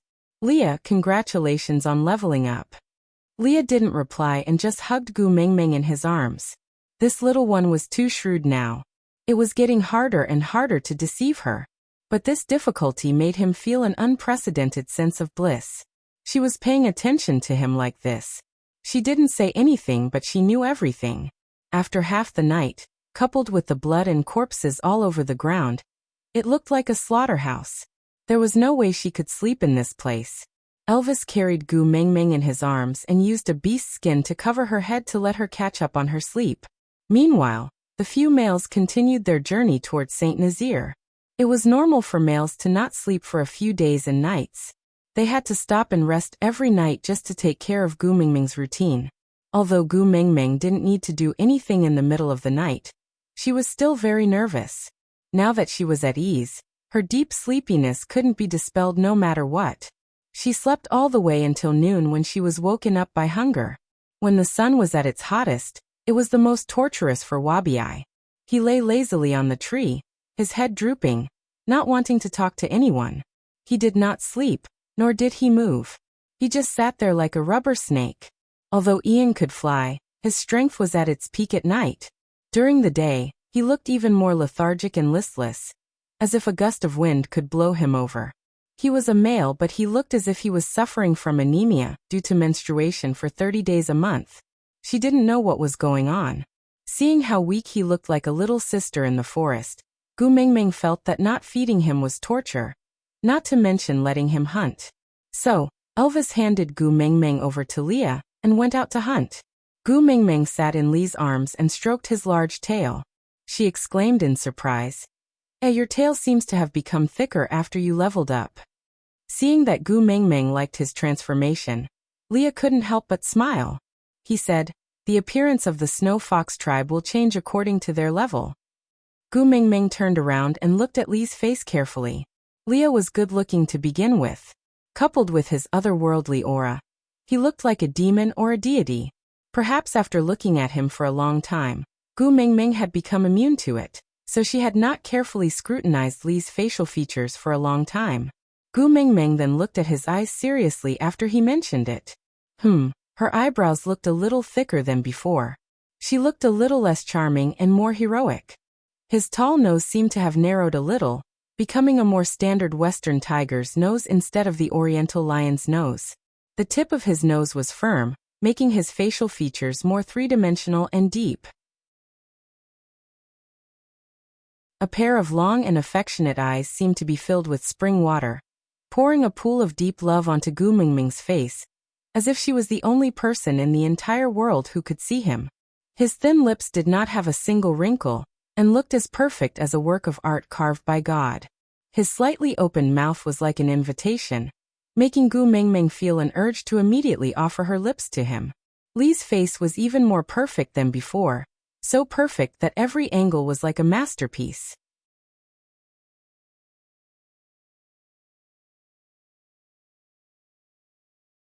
Chapter 788. It's broad daylight. What nonsense are you spouting? Gu Mingming blushed and lowered her head. However, Leah replied with a meaningful "oh."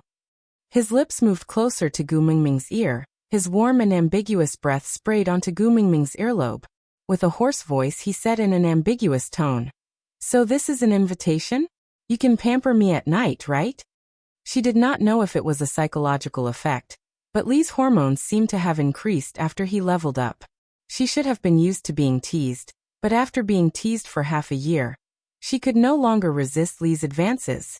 Lee's fingers slid across Gu Mingming's arm, from her shoulder to her wrist. His fingertips seemed to carry an electric current, causing Gu Mingming's body to go numb. The only place she could hide was to lean deeper into his arms. Leah was satisfied with Gu Mingming's little action, but his hand landed on the kiss of the ocean in her hands. He tapped it twice nonchalantly and said, "The kiss of the ocean can absorb the poison left behind by Elvis in your body. If you eat it, our mating problem will be solved." Gu Mingming looked at the fist-sized black pearl in her hands and twitched her lips. "Are you sure you won't choke me to death?" Leah lightly knocked Gu Mingming's head. "Silly girl, who asked you to eat it whole? I can crush it, and then you can eat it." Gu Mingming had thought Leah was just joking around with his suggestion. Seeing that he was really prepared to crush it, Gu Mingming panicked. She pulled the kiss of the ocean back into her arms and frowned. "No, this is Qishuan's ransom. You cannot touch it." Leah sighed and did not touch the kiss of the ocean again. He just hugged Gu Mingming and said, "What should I do? I am jealous." The top of Gu Mingming's head was pressed against Lee's chin. She could not lift her head to look at his expression, and could only respond with a single word. Leah said, "Elvis is your first partner, and is more important to you than me. I admit that. But now, even the little wolf pups are more important than me. Meng Meng, my heart hurts. Gu Meng Meng smiled helplessly. You are all my family and equally important to me. But Qi Xian is in a more dangerous situation now, so I have no choice but to prioritize him. I know. Leah said. I also promised not to make things difficult for you. I understand the logic, but I still feel very disappointed. I was too greedy, wasn't I? I want to be the most important person to you. Gu Meng Meng hugged Leah and leaned her face against his chest, saying softly, I'm sorry. Lee's heart skipped a beat. He pursed his lips and chuckled. You know very well that I prefer your confession to an apology. Without any hesitation, Gu Meng Meng said softly, I love you. Leah then smiled contentedly and did not say anything else. He had committed a taboo. He should not have fought for the most important in front of Gu Meng Meng. Back then, when Gu Meng Meng wanted to give him the only one, he was the one who forcefully pushed her into Elvis's arms. Later, Meng Meng asked him to give up. It was he himself who said that even if he could only be a beast pet, it would be fine as long as he could stay by her side. But now, he was already her legitimate partner, and he could confidently hold her in his arms. However, people were always greedy.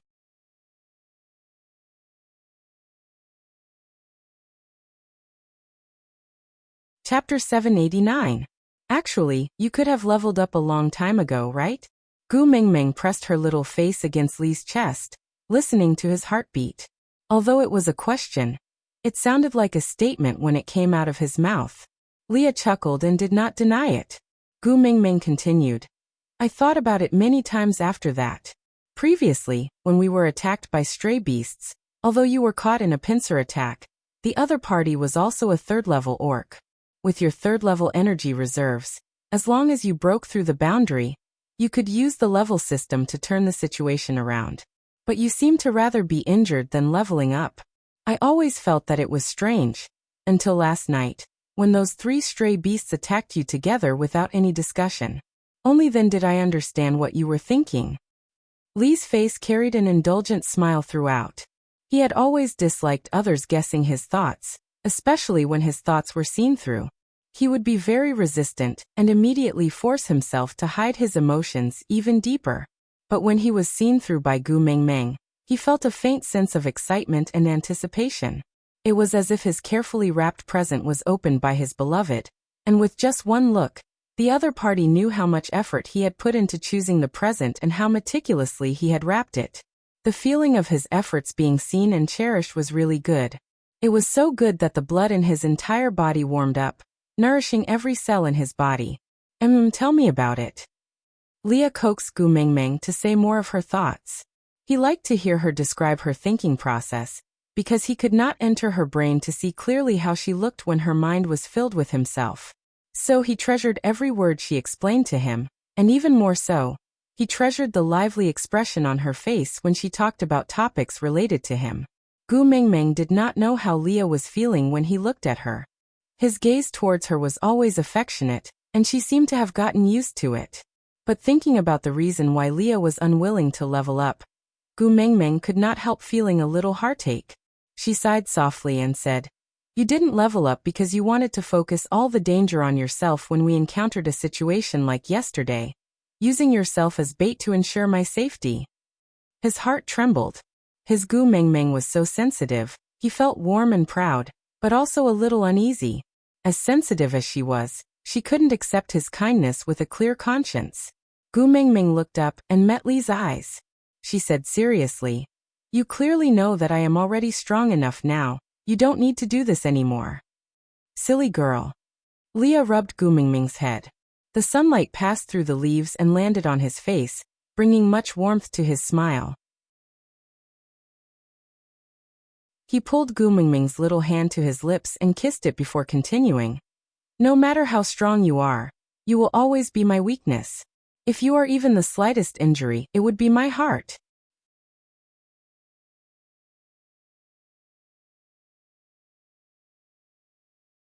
Chapter 790. Didn't he know that her heart would ache? No, Leah had always known that. He even hoped that Gu Meng Meng would never see through his thoughts, but at the same time, He was waiting for her to say her heart will ache.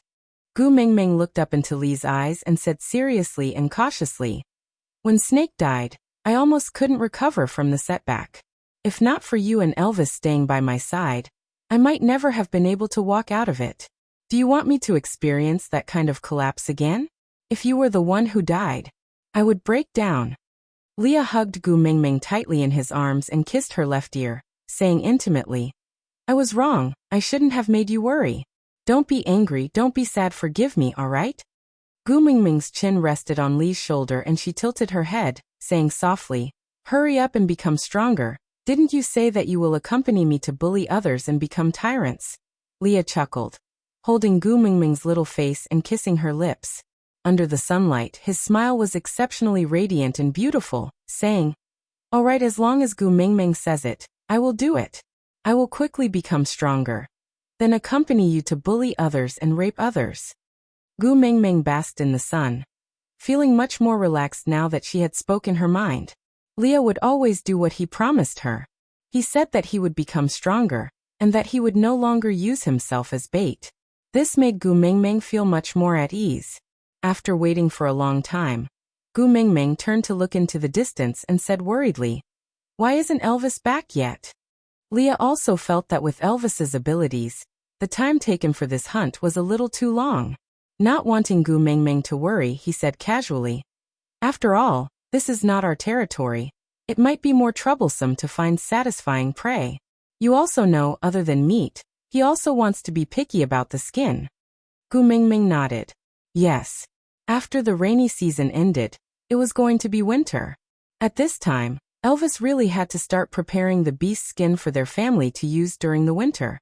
And ever since Gu Mingming appeared, Elvis's requirements for the beast's skin became stricter and stricter.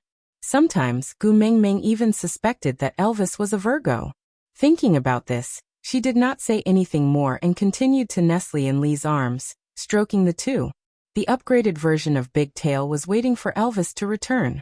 Without a watch, Gu Mingming could only estimate the time. About 1.5 to 2 hours later, Elvis returned with the processed prey. However, "You're hurt." Gu Mingming immediately jumped out of Li's arms and looked at the palm-sized wound on Elvis's shoulder. Her heart ached. "What happened? Are you in danger?" Elvis looked at his wound and laughed softly. He rubbed Gu Mingming's little head and carried her up while passing the prey to Leah to cook. "No, I was bitten by accident when I was hunting.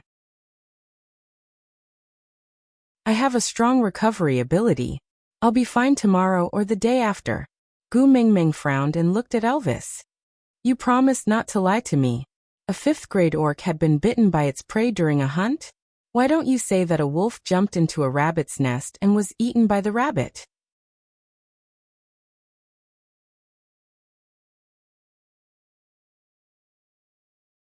Chapter 791. Gu Mingming pursed her lips and took a deep breath.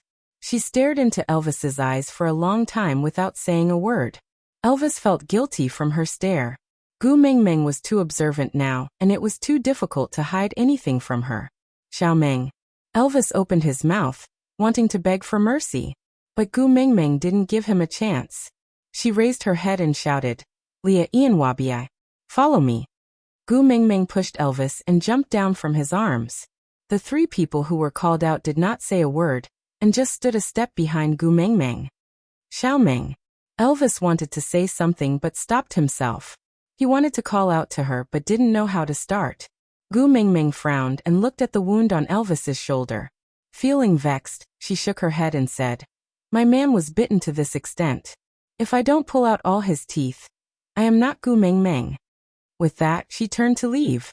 Leah glanced back at Elvis with a conflicted gaze, but he didn't say anything. He carried Gu Mingming and walked in the direction Elvis had come from.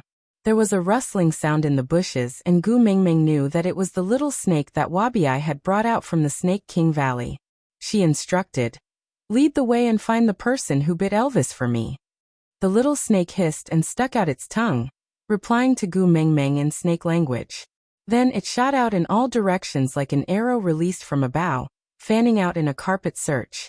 How could Elvis let Gu Mingming leave just like that? Even if she had the powers of a beast king and a fifth-level pervert like Wuxia was by her side, she was still his female. How could he be at ease if she rushed in without knowing anything? He quickly chased after her, wanting to pull her back from Li's arms. But Gu Mingming turned her head to show her rejection. Xiaomeng. Elvis sighed and finally gave in. I will tell you the truth, alright? Don't be angry, alright? Gu Mingming then turned to look at Elvis. The words lie and you will die were clearly written on her face. Elvis was not afraid of the heavens, the earth, pain and death. But he was extremely afraid of this delicate little person in Li's arms. There was nothing he could do when she was angry. The stray beasts here are old acquaintances of mine, Elvis said with a frown. Gu Mingming was stunned. Old acquaintance? Could it be? Elvis nodded and said, This is where I was born.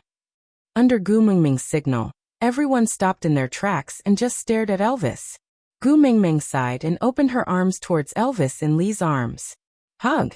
Elvis chuckled and took Gu Mingming back from Li's arms. He kissed her face and took in her scent greedily. Only then did the uneasiness in his heart slowly dissipate. Wuxia and Ian tactfully retreated far away, leaving space for the family of three. Elvis carried Gu Mingming to a big tree and with a leap, he sat on a branch. Gu Mingming sat steadily in his arms, while Leah chose a branch that was slightly lower than Elvis and Gu Mingming to lie on. Raising his head to look at Elvis and Gu Mingming, Elvis calmed his emotions and said slowly, The person who bit me is my blood-related father beast.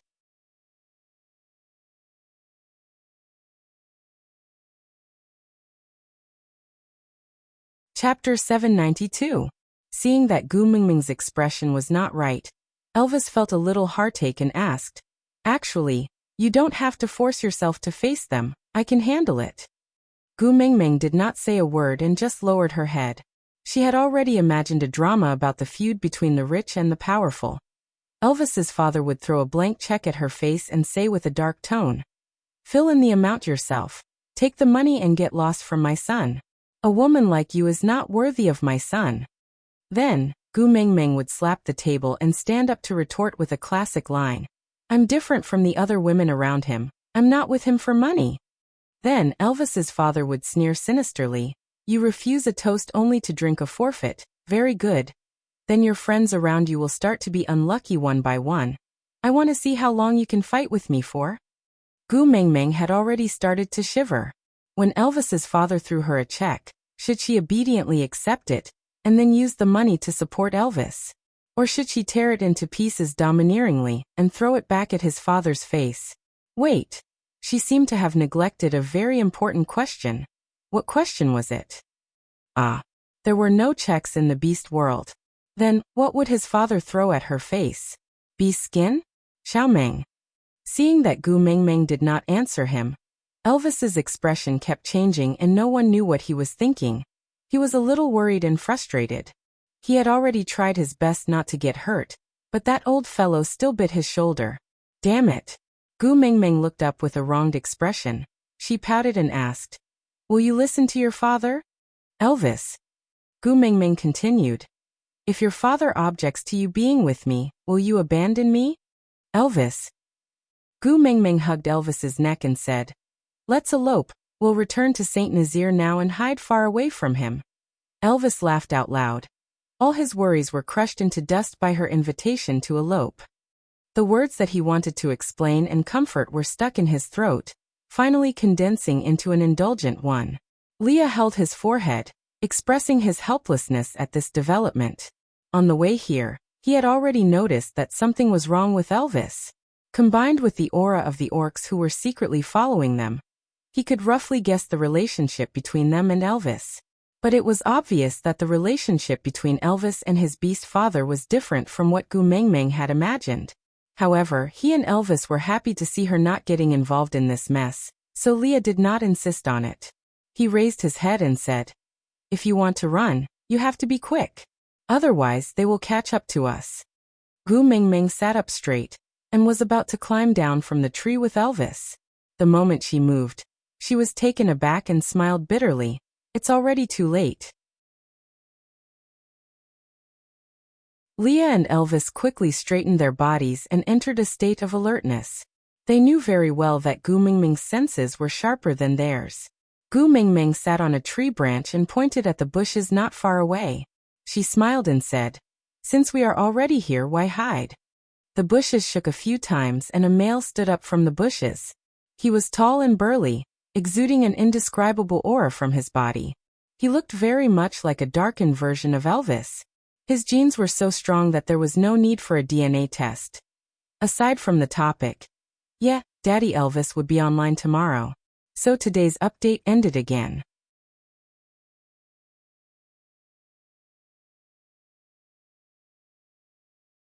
Chapter 793. Gu Mingming was still a little nervous when she saw that face. After all, it was her first time meeting an elder.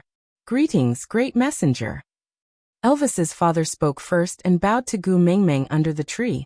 Gu Mingming felt a little awkward. She wrapped her arms around Elvis's neck and allowed him to carry her down from the tree. Just as she was about to say something to Elvis's father, Elvis spoke first. "Ha! How dare you approach this place alone? Have you really gone senile?" Gu Mingming was taken aback and did not know what to say. 16 years old. So Elvis was in his rebellious phase now? The injury on your shoulder doesn't seem to be enough to let you understand the difference between you and me, right? Gu Mingming frowned. So Elvis's way of educating Kamwu was passed down from his ancestors? Did their family always have such a strong tone? Elvis placed Gu Mingming in Li's arms, then walked towards his beast father.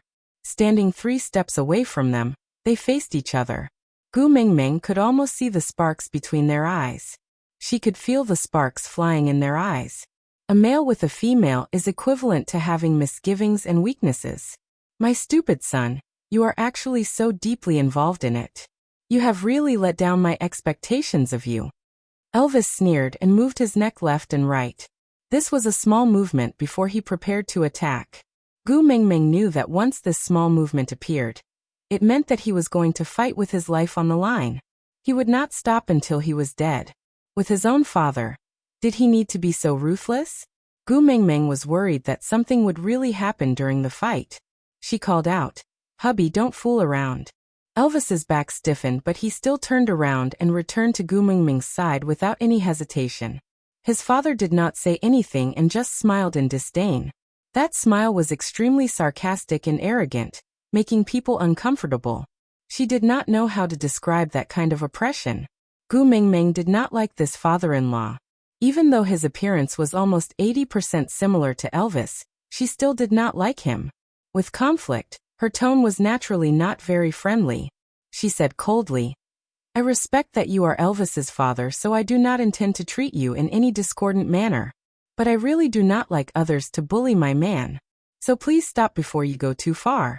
If you have anything to say to me, please say it quickly and leave immediately. Because my man obviously doesn't want to see you." Elvis's father took a step forward and sized up Gu Mingming. It was not as if he was inspecting his daughter-in-law, but more like food. Gu Mingming did not like his gaze, but did not want to argue with him. "You want to eat me?" He was just afraid that his teeth weren't good enough, and he wouldn't be able to bite down. "I want the kiss of the ocean in your hands. Give it to me and I'll leave." "Impossible, I have other uses for this." Gu Mingming rejected him confidently. Elvis's father seemed to have expected that Gu Mingming would not agree so easily, so he lowered his shoulders slightly and stretched his shoulder blades. "Since that's the case, I can only rely on my own abilities to snatch it from you." Her malicious and murderous gaze landed on Elvis. "I heard that he is your first partner. Let's start with him. If you change your mind and are willing to give the kiss of the ocean to me, tell me. If it's in time, it might be able to save his life."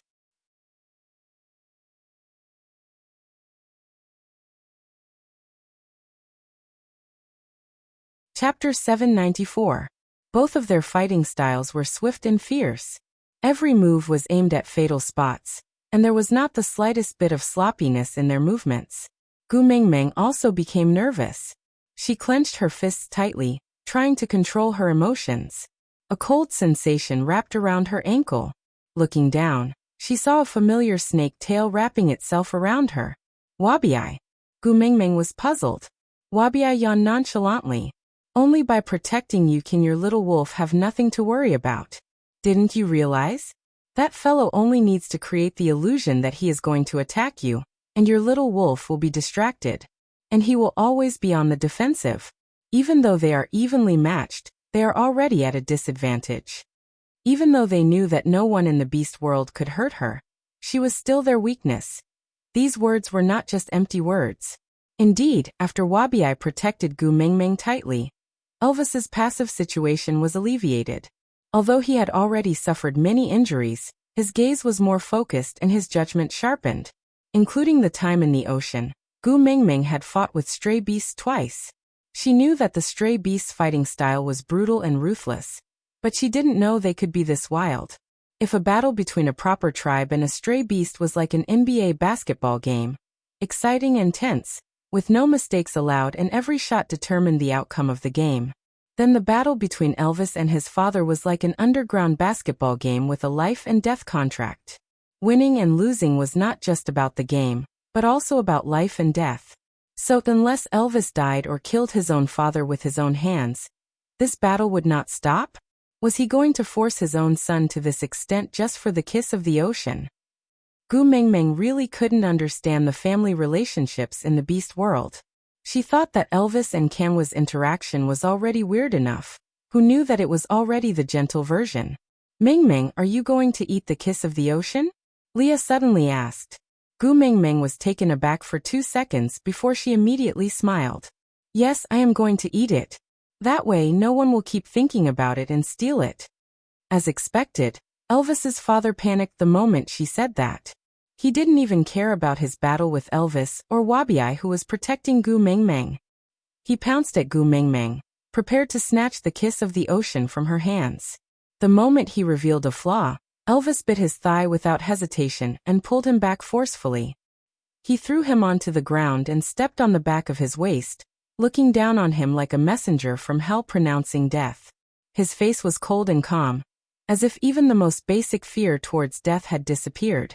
A trace of regret flashed in his father's eyes, but he immediately felt relieved.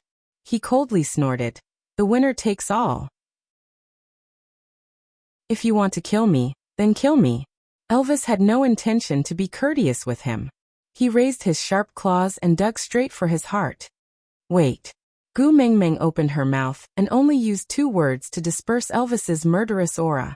The claws transformed into human hands in midair and Elvis tilted his head to look at Gu Mingming, as if waiting for her to continue.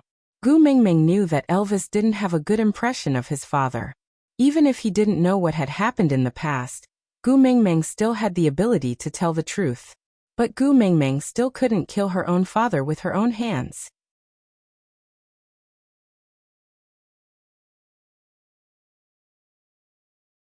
Chapter 795.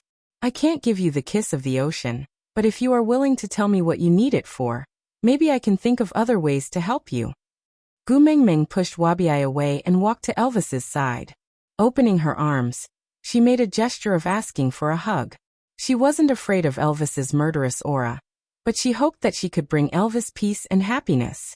Killing might be the simplest and most direct way to solve problems, but it would never make one happy. Her man shouldn't struggle in the midst of killing. Elvis had never resisted Gu Mingming's closeness. It was the same at all times. He carried Gu Mingming up, then retreated warily. Wabi stood lazily between Elvis and his father, while Leah stood half a step in front of Elvis. Even Ian was hidden in the treetops, in a defensive position. There were also countless little snakes waiting in the bushes. As long as Elvis's father made the slightest misstep, these few forces would rush out to tear him to shreds and slaughter him. He sighed. It could be said that an ambitious man was short of breath. He forced himself up. As a stray beast, he knew all too well how passive his current situation was. Death was clearly the release he had always been seeking, but he couldn't die now. He couldn't let go of the person he originally hated. If he, the leader of the stray beasts, died, what would become of that person's situation? He should be feeling the thrill of revenge, but his heart just clenched painfully. I want to use it to save someone. Elvis's father said. Who? Gu Mingming asked. Elvis's father hesitated for a moment, but still raised his hand and pointed at Elvis. His mother. Your wife? Gu Mingming blurted out, but immediately realized that she had said something wrong. If Elvis's mother was his wife, how could he have become a stray beast? So, as expected, Elvis's father shuddered as if a sharpened bamboo had pierced his heart. Gu Mingming knew that she had said the wrong thing, and that an apology would be too pretentious. She changed the topic. What's wrong with her? Elvis's father's gaze was a little cloudy. He lowered his head and said with difficulty, she's dying. Gu Mingming was taken aback. She turned to look at Elvis. Elvis's face was expressionless, as if he was listening to a story that had nothing to do with him. It wasn't that he was cold-blooded, but he was too unfamiliar with the word mother. In his entire life, he had never felt any warmth from his mother. On the contrary, almost all the suffering he had suffered in his childhood came from that female. Sympathy. It was too difficult for Elvis. But he had never mentioned all these to Gu Mingming. It was not that he did not want to be comforted, but he did not want those ugly memories to appear in her memory. As long as she was by his side, it was already a great comfort. Gu Mingming knew that Elvis did not have a happy childhood and suffered a lot. She did not want to force Elvis to forgive his parents, but at least let them live. This way, when Elvis wanted to forgive them one day, he would have the chance to hear that sorry. Leah. Gu Mingming turned towards Leah. Leah was the professional when it came to saving lives.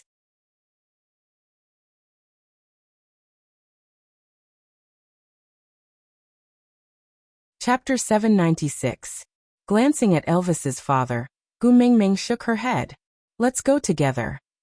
Leah tilted his head and raised his brows. Are you belittling me and thinking that I will be bullied? Gu Mingming shook her head. I can't bear to be separated from you. Not even for a second. Yeah, this was a reason he could not reject. Leah knew that Gu Mingming was just trying to appease him, but he could not bear to expose this sweet little lie. The feeling of being pestered by her felt so good.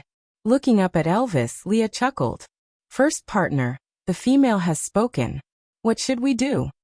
The place that had once been like hell to him no longer held any special meaning now.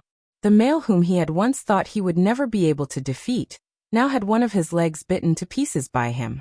The female whom he had repeatedly resented for giving birth to him.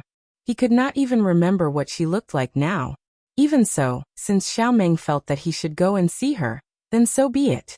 Carrying Gu Mingming, he slowly walked in front of his father.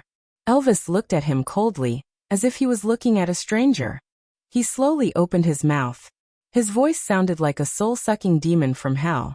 Peter, you better not play any tricks. Otherwise, I can easily destroy everything you have now, including that female. Threatening his own father, be it his expression or words, were much sharper than when he was fighting Kanwu. In comparison, Elvis was practically a loving father to Kanwu. Gu Mingming facepalmed. She no longer had the energy to criticize the way this father and son interacted with each other. Ignoring Peter, Elvis walked past him and headed towards the place where he used to rest based on his memory. Wabiai continued to follow lazily while Ian circled in the sky. Leah was unexpectedly kind and used a tree branch as a splint to fix Peter's leg in place. Then he wagged his tail and followed beside Gu Mingming. He smiled slyly and asked her to repeat that she couldn't bear to leave him. Not even for a second. Perhaps this was the first time someone had entered the stray beast's territory of their own accord. Moreover, he looked like he was on an outing and seemed to be in a good mood. This scene was especially strange in the eyes of the stray beasts. A 5th-level snake beast, a 5th-level wolf beast, a 4th-level snow fox and a 3rd-level birdman. TSK. This combination was not to be trifled with. However, the little beauty in the wolf beast's arms looked very alluring and smelled very nice. The primitive restlessness triggered a series of low whimpers. His lecherous and greedy gaze lingered on Gu Mingming, making her feel extremely displeased. Cupping Elvis's face with both hands, she looked at Leah and said, "If you feel uncomfortable, you must tell me." The two males chuckled, feeling rather helpless, but they could only nod their heads. Then Gu Mengmeng swept a cold glance across the area and instantly unleashed a powerful suppressive force, causing those stray beasts to collapse to the ground. Elvis and Wabi were still all right, while Leah looked like he was struggling to hold on. But Ian, who was flying in midair, fell straight down. He looked at Gu Mengmeng with a pitiful expression. Sorry, Gu Mengmeng stuck her tongue out at Ian apologetically. First level and second level stray beasts were forced back to their original forms by Gu Mengmeng. Third level and above stray beasts might not die, but their brains were also in a mess. Beast King level? Beast King. His bones were trembling, and his only instinct was to escape.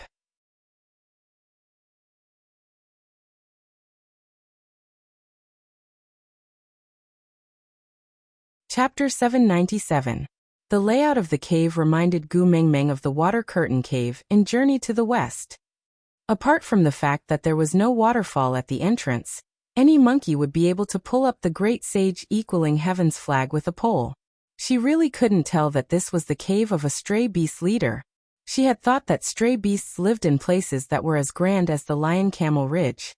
Taking a few steps in, she saw a thick bed made from animal skin.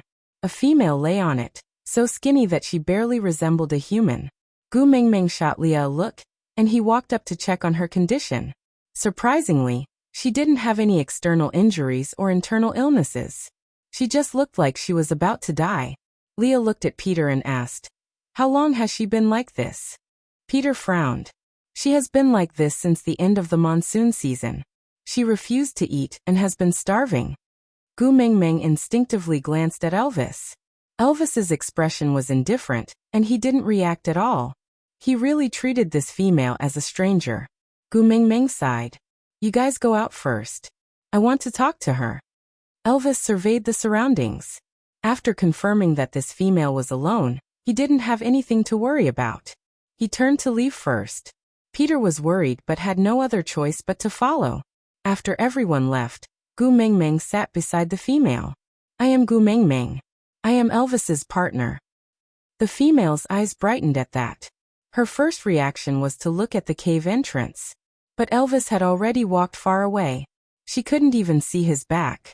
There was a moment of disappointment, but it wasn't too obvious.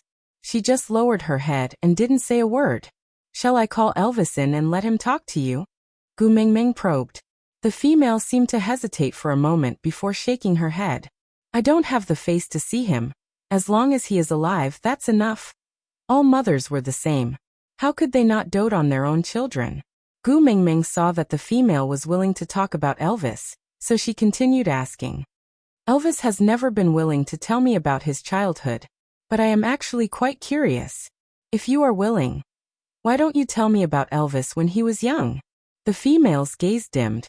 Her eyelids drooped, and even her fingertips trembled. "His childhood was a disaster. You shouldn't have brought him back here. It wasn't easy for him to escape."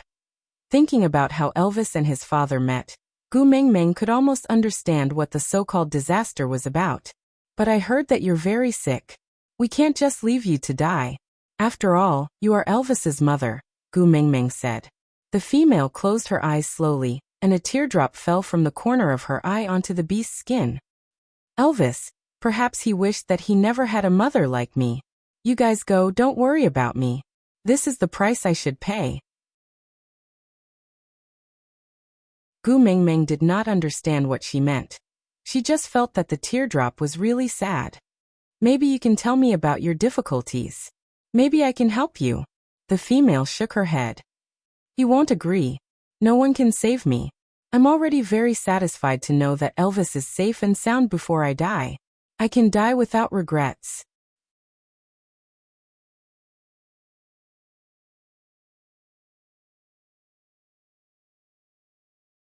Chapter 798. The female was clearly smiling, but her face was filled with despair. Why? Gu Mengmeng didn't understand. She could understand if she had wanted to die from the torment and humiliation she had suffered when she was kidnapped by the stray beasts. Now Elvis was already 16 years old. If she wanted to die from the humiliation, wasn't that too long a reaction? Peter's attitude towards this female was not the same as a normal stray beast's attitude towards a female he had kidnapped. She could tell from the place she lived and Peter's willingness to risk his life to snatch the kiss of the ocean for her. Not to mention her current level of power, just the presence of Elvis and Wabi alone was enough to put him in a perilous situation. For him to be willing to risk his life for her, Gu Mingming didn't believe that he didn't treat her well. So Gu Mingming just couldn't understand why she suddenly didn't want to live. Do you know what despair is? The female spoke slowly. Her voice was as soft as a feather being blown away by the wind. If one didn't listen carefully, they wouldn't even be able to hear her voice. Despair? Gu Mingming didn't have a deep understanding of this word. In the modern world, she was the kind of person whose grandmother didn't care for her and uncle didn't love her. When she was 4 years old, her father had an affair and married a young mistress, forcing her mother to divorce. When she was 6 years old, her mother brought her along to remarry. Then, she began a long life of watching her mother suffer domestic abuse because she was a burden. Every day, she would tremble all over at the sound of the door. She was truly terrified. But this kind of life only lasted until she was 13 years old. Her stepfather could no longer tolerate an extra person in the house, so she was chased out. Holding her 2-year-old brother in her arms, Mom chose the latter between her and her family. Many people said she was pitiful, deserving of sympathy and pity. But she didn't think so. There were curves in life and it wouldn't always go down. When you were extremely unlucky, you would always be able to live on. So she tried her best to find a place where she could work without identification. Even if the pay was low, as long as food and lodging were provided. Although it was tough, she still felt that her life was getting better day by day. Despair was never a word that existed in her dictionary. After transmigrating to the beast deity, she was very flustered and did not know what to do. However, Elvis and Leah had given her more warmth and love than the accumulated 18 years of being together in the modern world. Although there would always be problems, she had never doubted the happiness she had. So, what kind of despair would make this female give up her life? It was a long and slow process of torture. During this process, every second was torture. Your stomach would constantly challenge your determination to die. But even so, she actually endured for nearly half a year.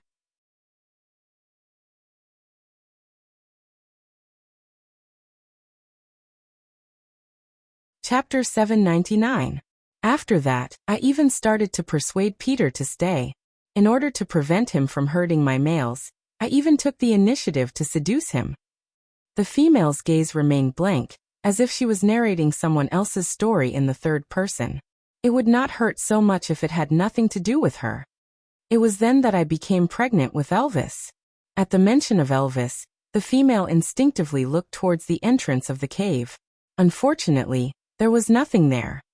Although I did not love Peter, it was my first pregnancy after all.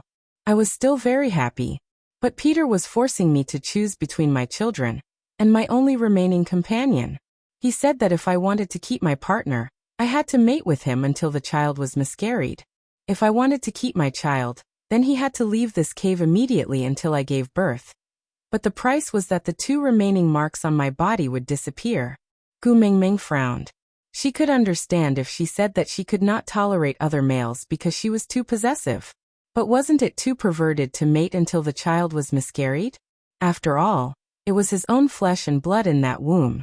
The female seemed to have seen Gu Mingming's expression, or rather, she did not care about Gu Mingming's reaction. She just needed an outlet to vent all the emotions that she had not dared to express all these years. I was ultimately selfish. I wanted to keep my child. So that night, the 2 marks on my chest disappeared at the same time. Even though I kept praying for them to escape, they still died. For the sake of the child in my womb, I forced myself to live on. I had to live on. So no matter how much I vomited or how much pain I was in, I gritted my teeth and persevered. But when my child was not even a month old, he took them all away. I was imprisoned in this cave, unable to see the light of day. In order to see my child, I gave up my pride and everything to please him. But all I got in return was one nightmare after another. Out of the 6 wolf pups, only Elvis survived. He kept using Elvis to threaten me. As long as I showed the slightest sign of disobedience, he would torture Elvis. I did not even dare to die. During the rainy season, I finally knew that my Elvis was so strong that he could no longer hurt me easily. I could finally be at ease. Finally, I am free. He killed my partner, killed my son, imprisoned me here and tortured me.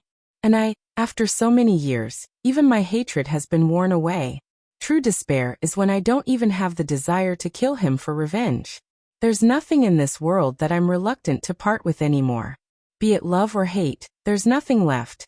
Gu Mengmeng quietly listened to her finish recounting the past, not interrupting in the middle. Until she had finished, she slowly closed her eyes, looking as if her heart was as still as water and only wished for death. Gu Mengmeng then tested the waters. Maybe I can bring you away. Bring you to Saint Nazir to live with me and Elvis. In this case, are you willing? The female's eyelashes fluttered. Gu Mengmeng's words were like a pebble thrown into the calm lake in her heart, causing ripples to form.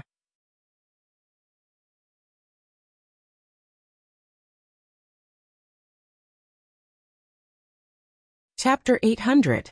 That's right, given her current condition. Even if she ate properly, she might not survive the winter, much less looking like she was begging for death. Elvis and I have 4 sons. It's a pity we didn't bring them along this time. Don't you want to meet them? Gu Mengmeng continued trying to persuade her. The female's lips curled up slightly, as if she was comforted. But she didn't say a word. Instead, she looked like she could be at ease. Gu Mengmeng held the female's hand gently.